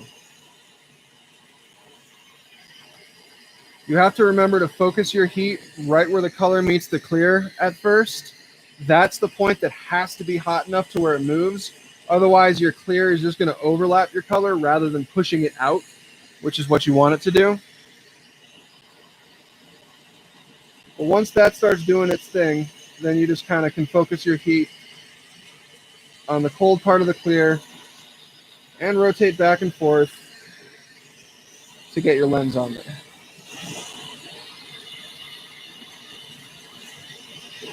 At least 50% lens. The nice thing about this product versus, say, the air trap marble is I can really control exactly how big this is in this stage. During this step, if my marble was a little too small or it wasn't whatever, I can increase the size by just making the lens bigger.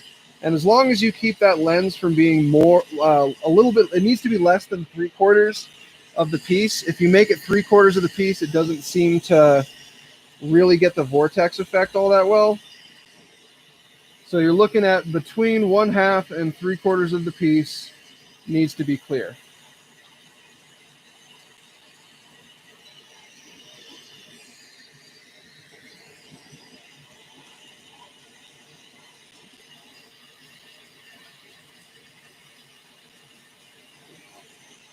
And I would say I'm reasonably happy with that amount of clear to color ratio. No, I'm not. I lied. A little bit more.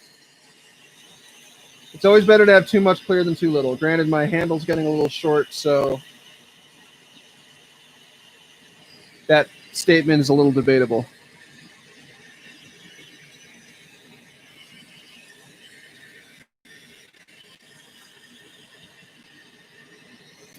Tap off your handle. And now remember, this is the spot where it goes like this and then up into the clear. That spot, I want to get it to be like this, and then I will rotate it in the mold, which will cause it to do the same thing again and become a hard edge again. You do that a few times, and that is how you can comfortably get your marble to be a full marble instead of two separate pieces. You don't want to rush that. You don't want to force it. Otherwise, you'll get a lit, and it makes your vortex look crappy.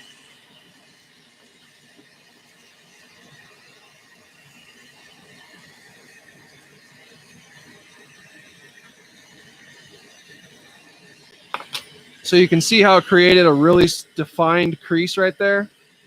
You have to let that crease work itself out before you put it back into the marble mold. Otherwise, the clear glass will just fold over on your color glass and it will end up looking really bad or accidentally cool. But accidentally cool is not good enough. That just means you can't repeat it.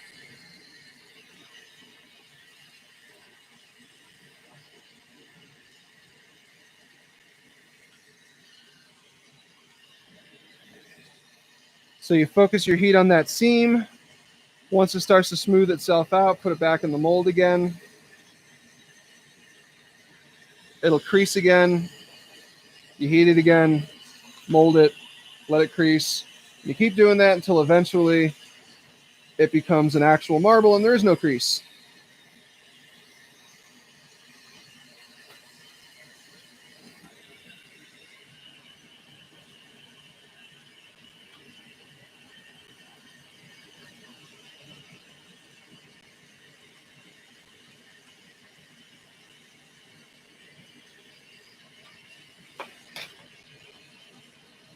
So at this point, you can kind of see your vortex. Not really, but you do get your first inkling as to whether or not it is actually a vortex or if it sucks. This one looks like it did pretty good.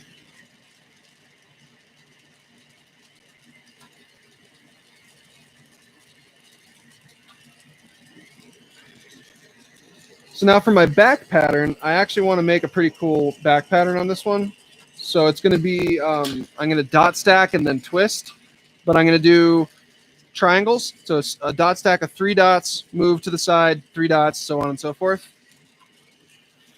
So I'm going to start with Black Lightning, which is that same color we used on the inner layer of our air trap marble.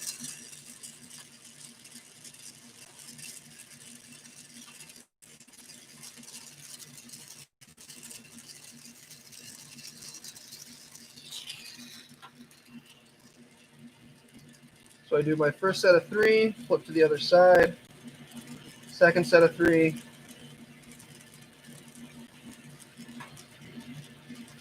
third set of 3, and last set of 3.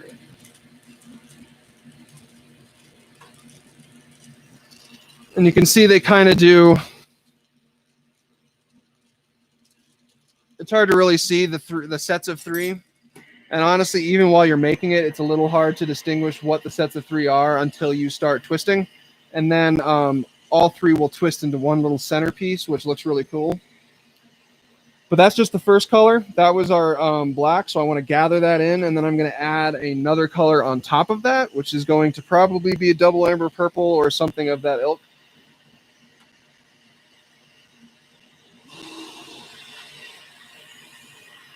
You want to melt these in almost completely without putting it in the marble mold. When you put it in the marble mold, it can shift them one way or the other, and it can actually screw up your little triangles a little bit. So you want to be careful not to do that.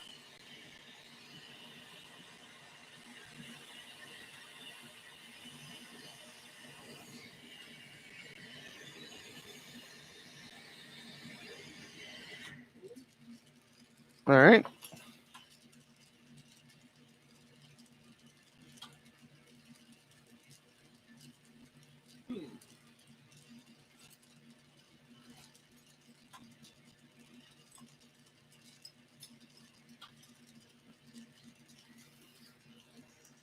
So now I want to very carefully put a dot of double amber purple in the very center of each dot of Black Lightning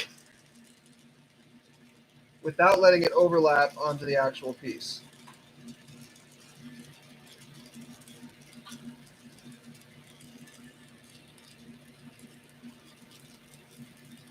This is extremely precise work and is very difficult to do.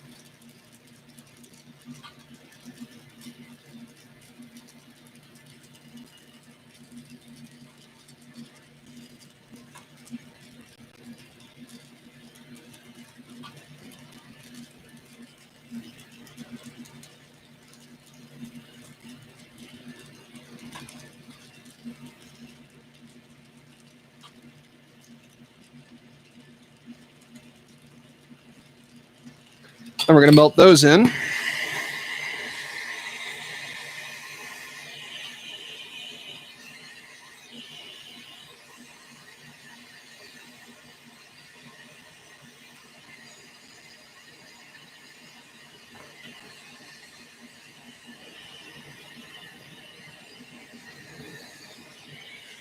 And then last, we're going to fill the center of each of those with Mystery Adventuring.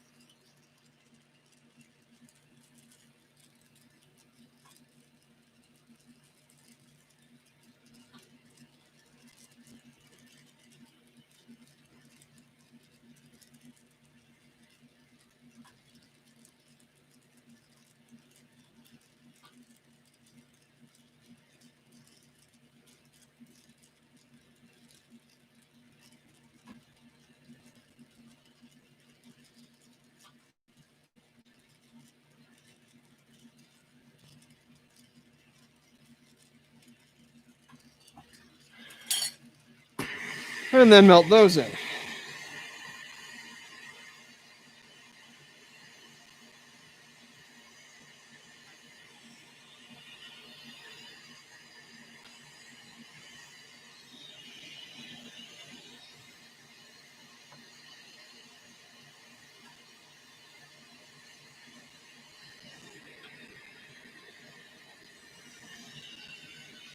All right, so now we're going to twist our triangles.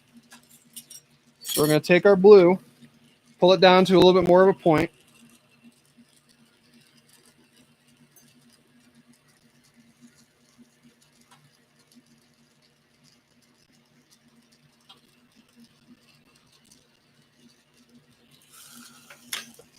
Isn't that cool?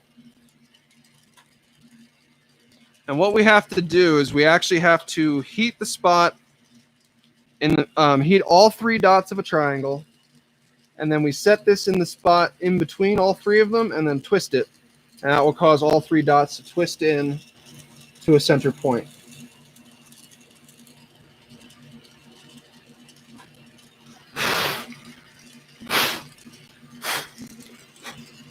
By blowing on it, what I'm doing is I'm causing it to rapidly cool. You want this to pop off after you've done that without taking much glass with it, without leaving a bunch of glass behind.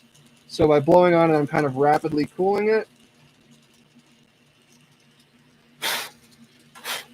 and making it pop off a little easier.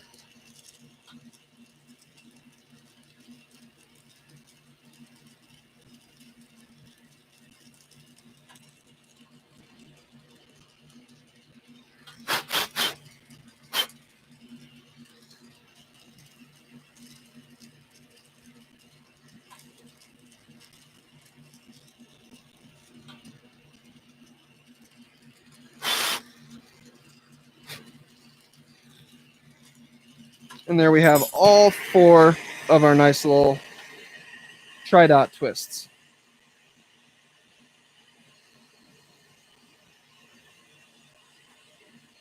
So now we want to melt that all in, run it through the mold, make sure it's nice and smooth.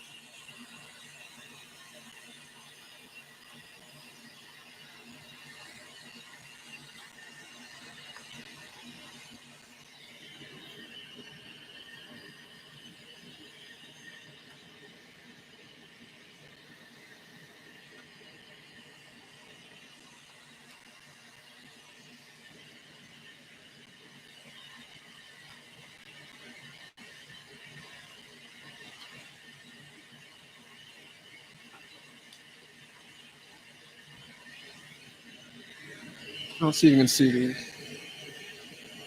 Nope, totally can't see them at all. Okay, so in pictures tomorrow, you'll be able to see them. It's a really cool back pattern. It's one of like 4-ish that I generally do on my Vortex marbles.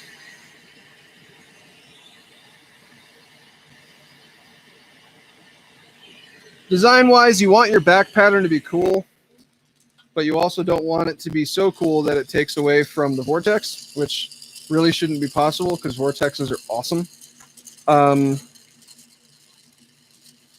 But I like to always have a cool back pattern on there. I feel like if you're just, throwing some black or something on the back of your marble, you're not maximizing the amount of art that you can fit into the tiny space. And I mean, that's kind of what marbles, one of the appeals of marbles, is that it's a whole lot of art in like a tiny little space. So now is when you really get to see if your vortex looks good. And it does. So now it's just a matter of shaping your marble into an actual marble.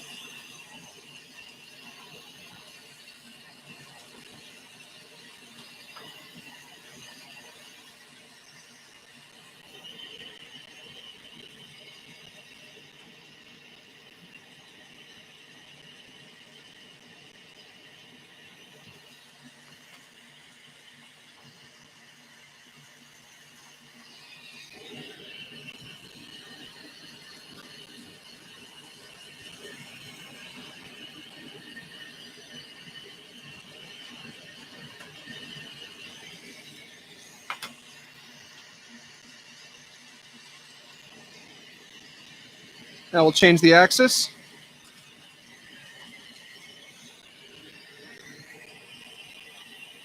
Oh, nice. One of those little globs of color that I put in there that I just grabbed off my bench had some dichro in it. And so one of the little outcroppings of color is actually dichro. And it looks kind of neat.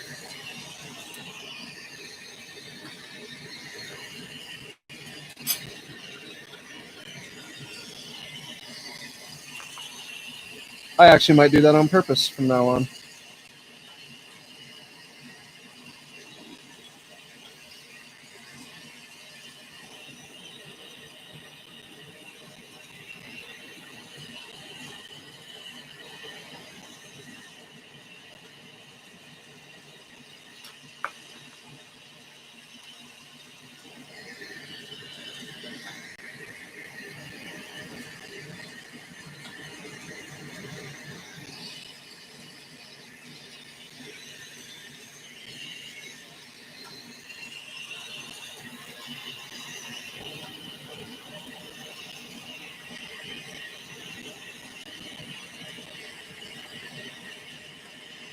I tend to spend a little bit more time turning these into true marbles than is always necessary.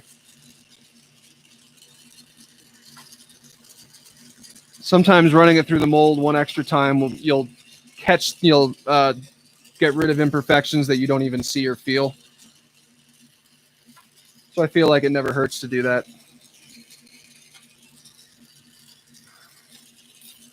So you can kind of see the back pattern and then the actual vortex.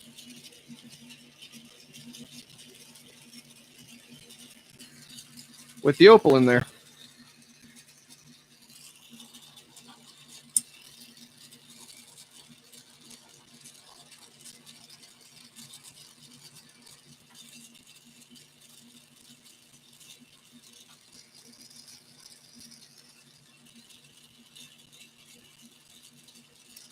Last handle, weakest seal you can do. Only hit the spot where the other handle was.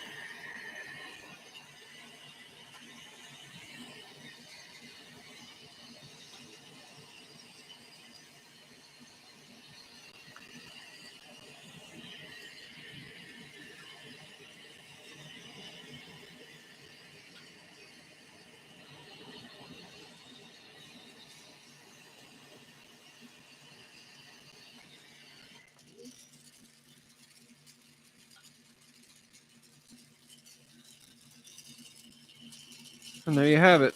So let's let that cool for a second. The fun thing about vortex marbles is, you do all this work on that cone as you're going through the process, and then you just cover the whole cone up, and the cone doesn't matter anymore. It's interesting because then all of the work gets seen from the inside of that cone. So you're doing all this work on the outside of the cone so that it can be viewed from the inside.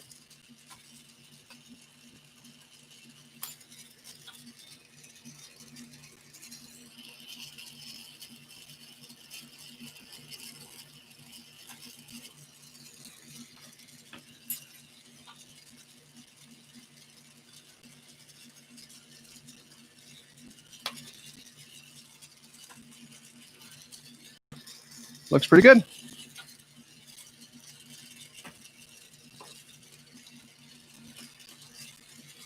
All right, so I think we're gonna do one more marble, and I think I'm gonna do a latticino.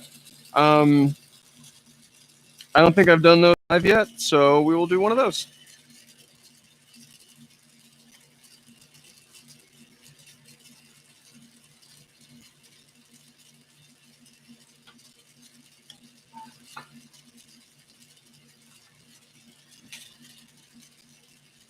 So to everyone, thank you guys so much for watching.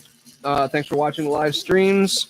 Please check us out on Facebook at Vulcan Glass Art Studio, on Instagram at Vulcan Glass Art, and then you've already checked us out on YouTube at Vulcan Glass TV. Please check out some of those videos, drop a like, make sure you subscribe, hit that bell notification, all that good stuff, and you will be notified when future videos get up. We're still working on getting scheduled videos to work properly. I'm kind of a technical idiot, so I haven't quite figured that out yet. If anyone knows how to get it to work properly without a third-party streamer, to where it just like starts when I schedule it, drop a comment on this video or literally any video, and I would love that info.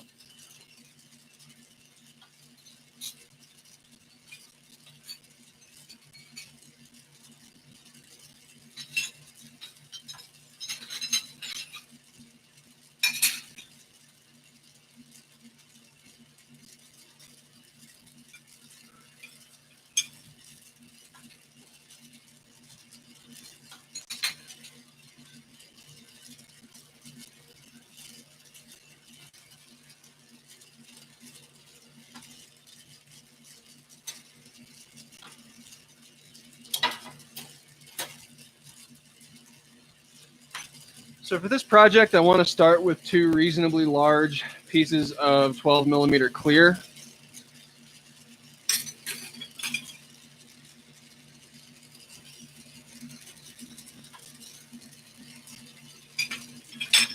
Actually,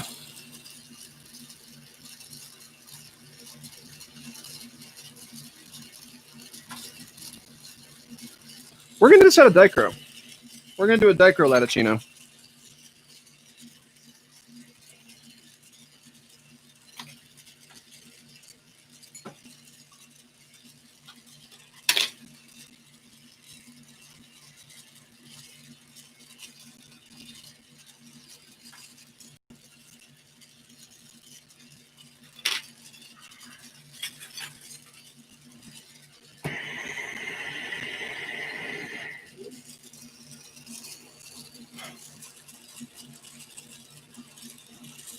So I want to start by basically making a Dichro stringer, not like a true stringer, but I want it to be thin and flat.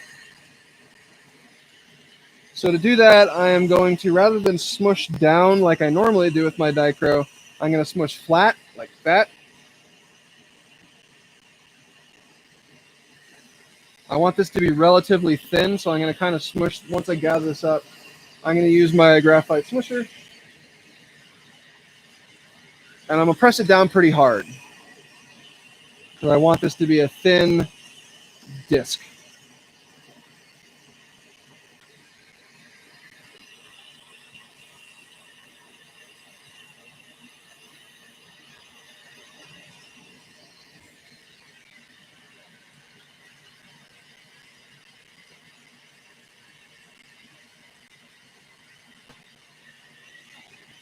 So now I got my lollipop, which is what I was looking for.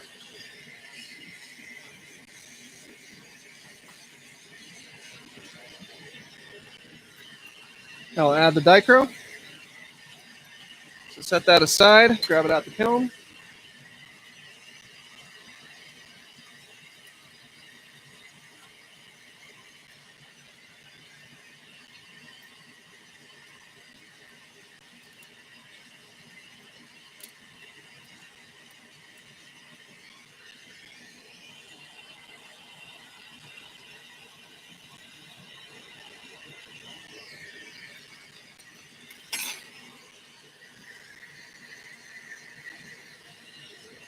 As always, find the spot that's not dichro, that's clear. Preheat there.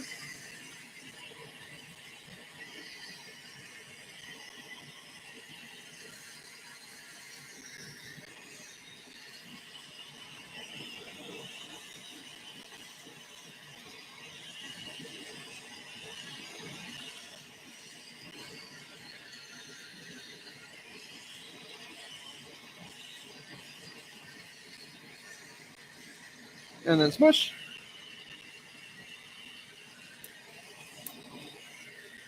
This one doesn't have to be quite as perfect because I'm going to be pulling it down a lot.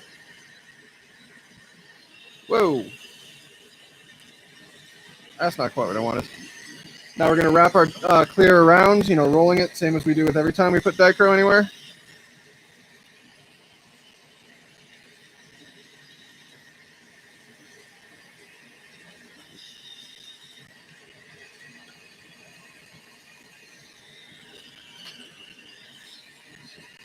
And then smooth down.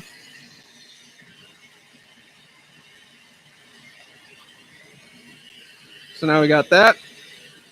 Now we're going to cover that in blue. Maybe.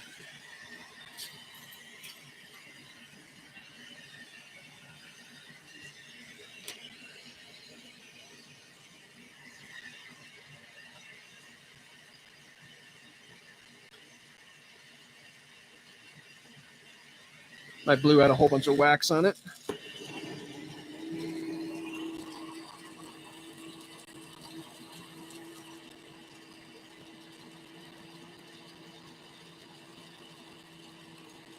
All that really matters is that I cover the dichro.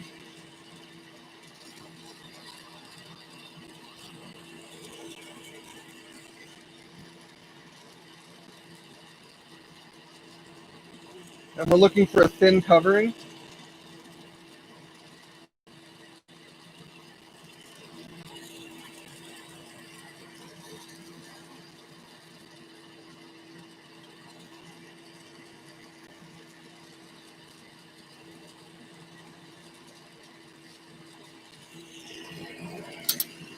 Just like that.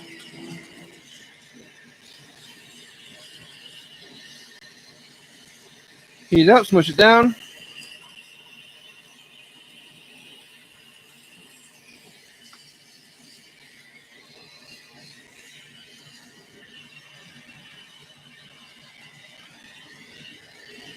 Now we're going to add a handle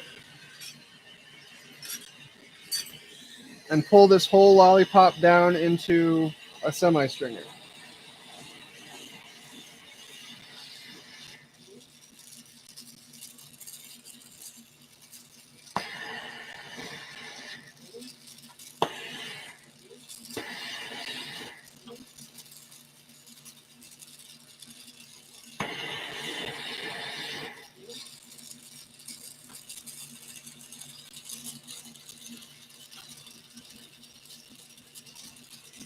What I'm actually trying to do here is to get a nice, thin, flat stringer of dichro with color on the back.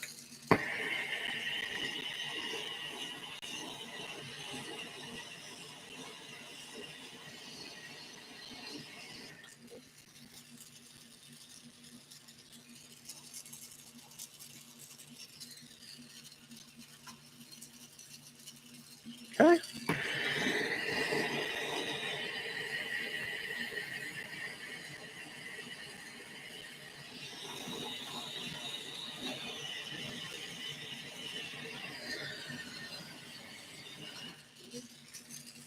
Now we'll go ahead and melt off this spot right here and get started on the actual Latticino part.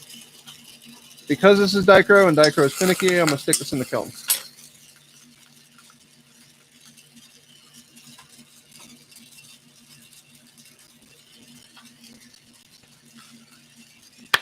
All right.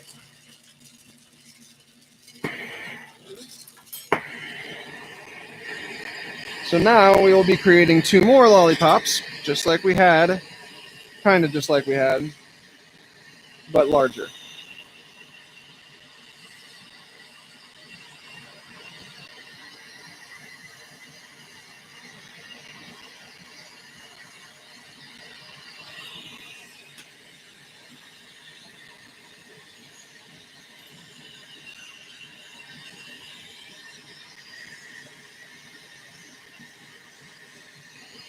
So you want to gather this up, but you don't want necessarily to gather it into a ball per se. You want to kind of gather it into like a cylinder, like just thickening up the glass that you already have here, so that when you press it down, it'll be an oblong lollipop instead of a perfect spherical one. In this particular project, much like the sea anemone, once you get your initial gathers, that's kind of what you got. So you want to make sure that your initial gathers, each of them are half the size of your marble. So make sure they're half the size of your marble.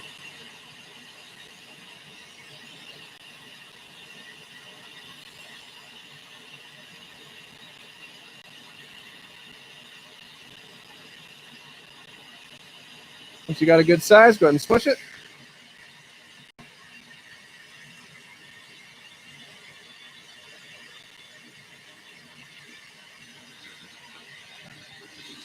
And then straighten it. Like that. Set it aside.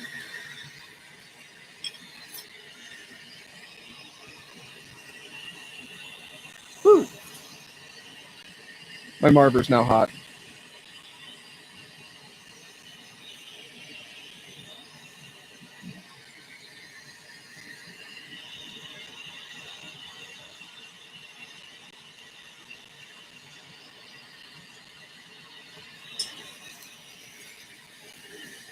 Exact same thing on this one.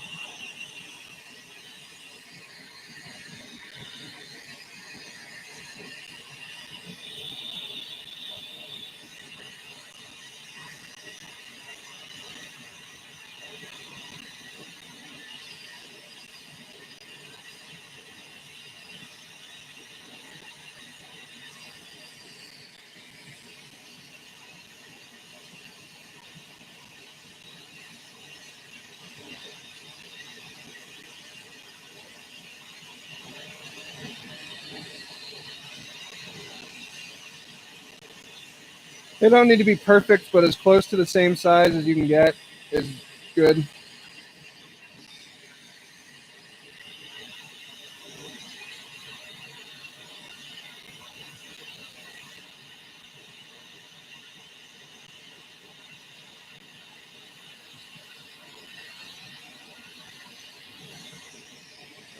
Smush.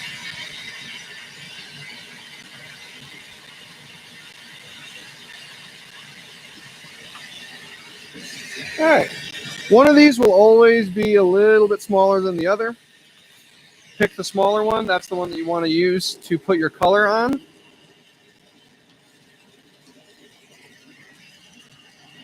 Now we take our dichro strip, and we want to lay the color down on, you can kind of see there's like a thing where it's flat and then it does that.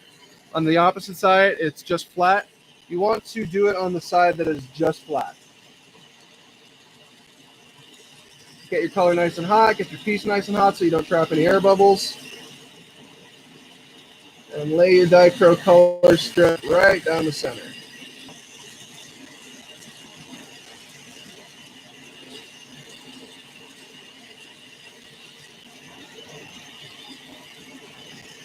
Just like that.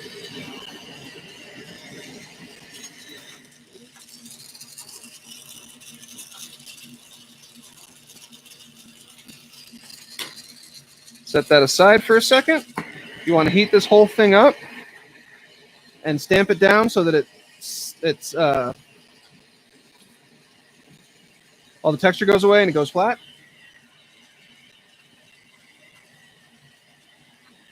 And then, with the dichro facing the opposite direction,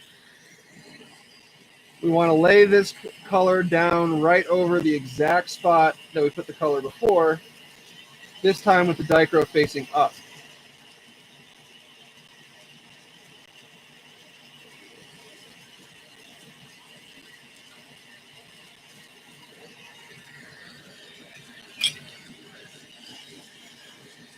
So now we have a layer of dichro, one facing down, one facing up.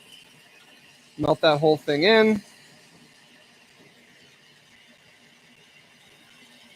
Smushy, smushy. Do it a couple times.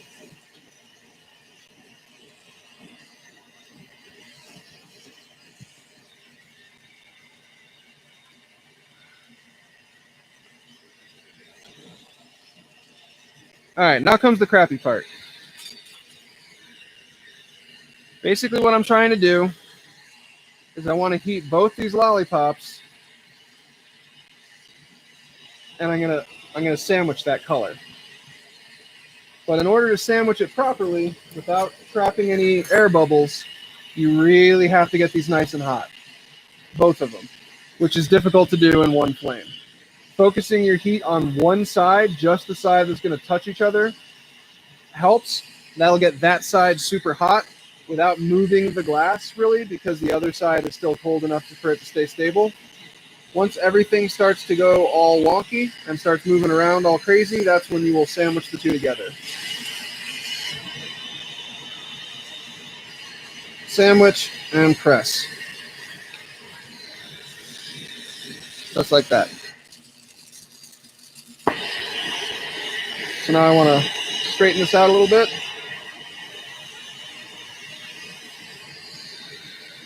Which basically means taking one of my handles and making it super straight onto the axis of the piece, and then I'm going to melt off my second handle and use heat and musher to ensure that this entire thing is sealed and trapped properly.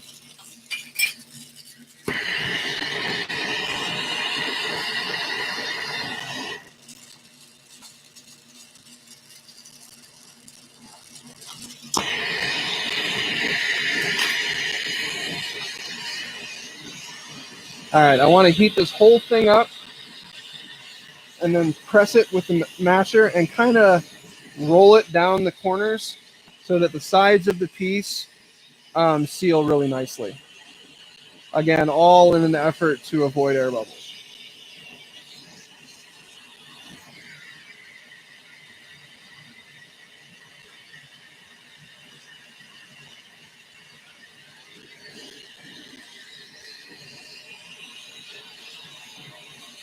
And then just kind of focus your heat on the edges and let those melt in.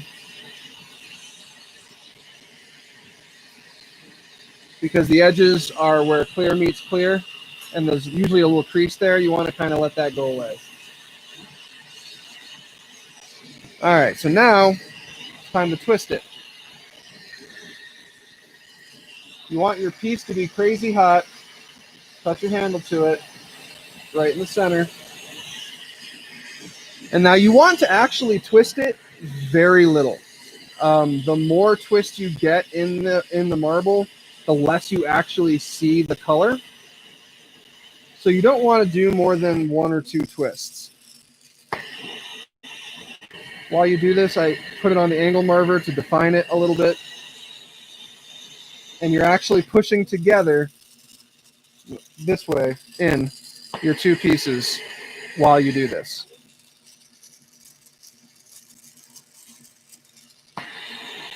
And that's all the twist I want, so I don't create any more.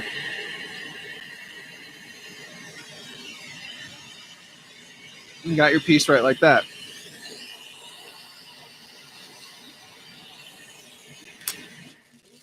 Now from here, if there's anything to clean up on this end, go ahead and do it now.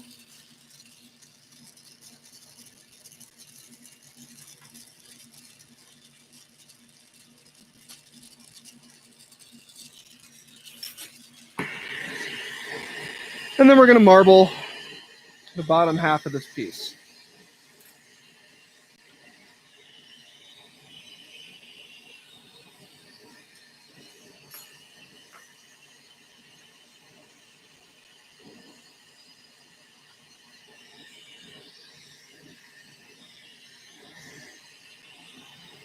Remember, the glass always pretty much wants to be in a spherical shape. That's its favorite shape. So if you just let it soak in that heat, it's going to do a lot of the shaping work for you.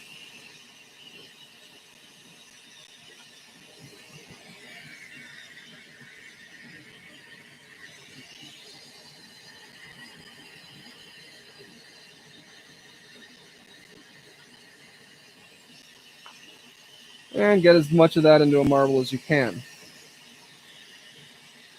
You can actually use the mold to crease out the next spot. Whoops, not like that. and it'll help you define what your termination point is on the other hand. So what you have to pull off of your marble to get it to the size that you were looking for. All right, so now it's roughly a marble.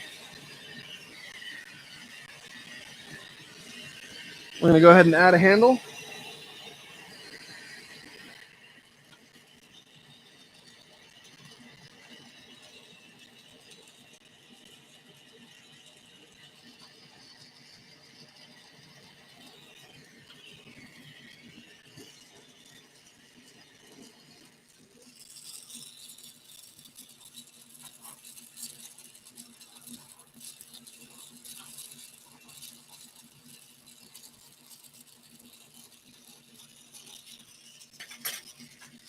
So now we've got that giant glob on the top.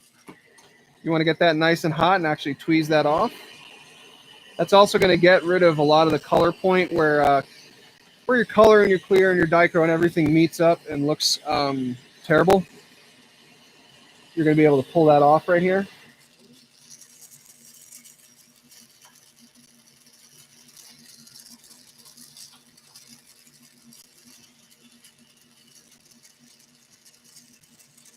When you do your pull, though, you want to make sure that you're twisting in the direction of your spiral. That way, your spiral continues from the bottom of the marble all the way to the top, rather than it just stopping all of a sudden because you pulled off straight.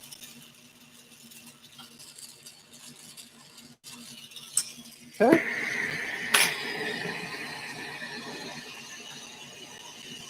Now we'll heat this up and get this to its final shape.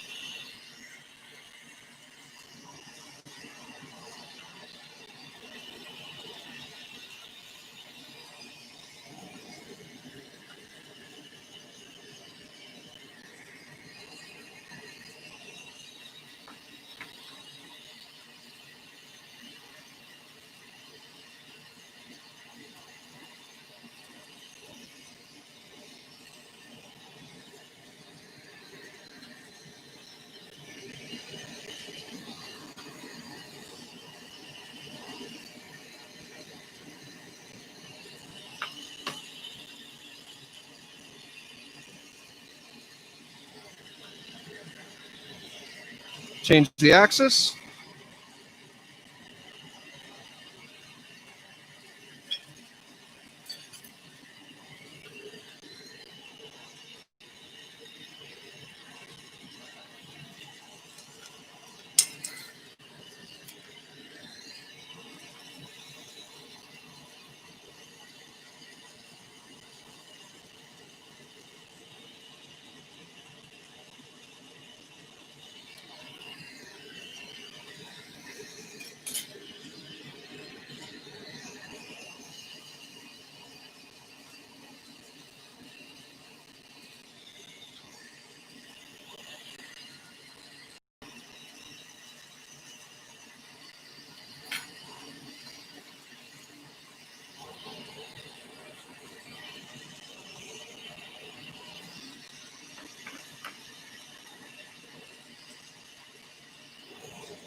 Let that cool for a sec.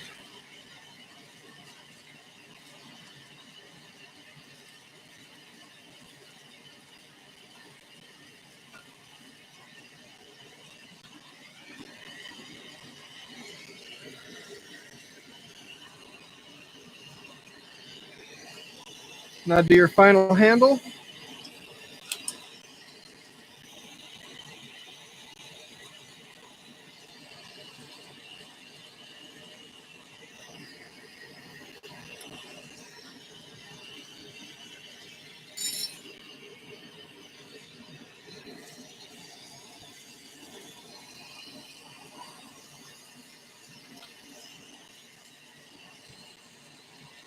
Last handle was pretty awesome, so we didn't really leave anything.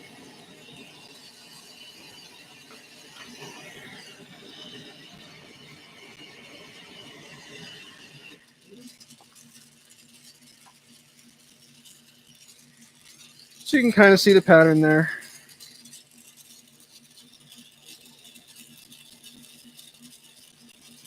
A little, not really.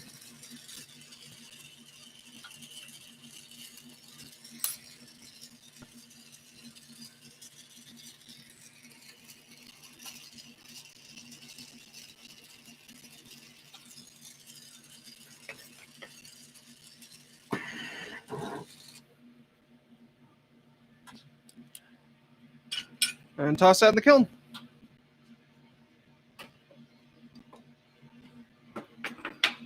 So, one of these days I will actually blow glass all the way till 7, but it's not this day.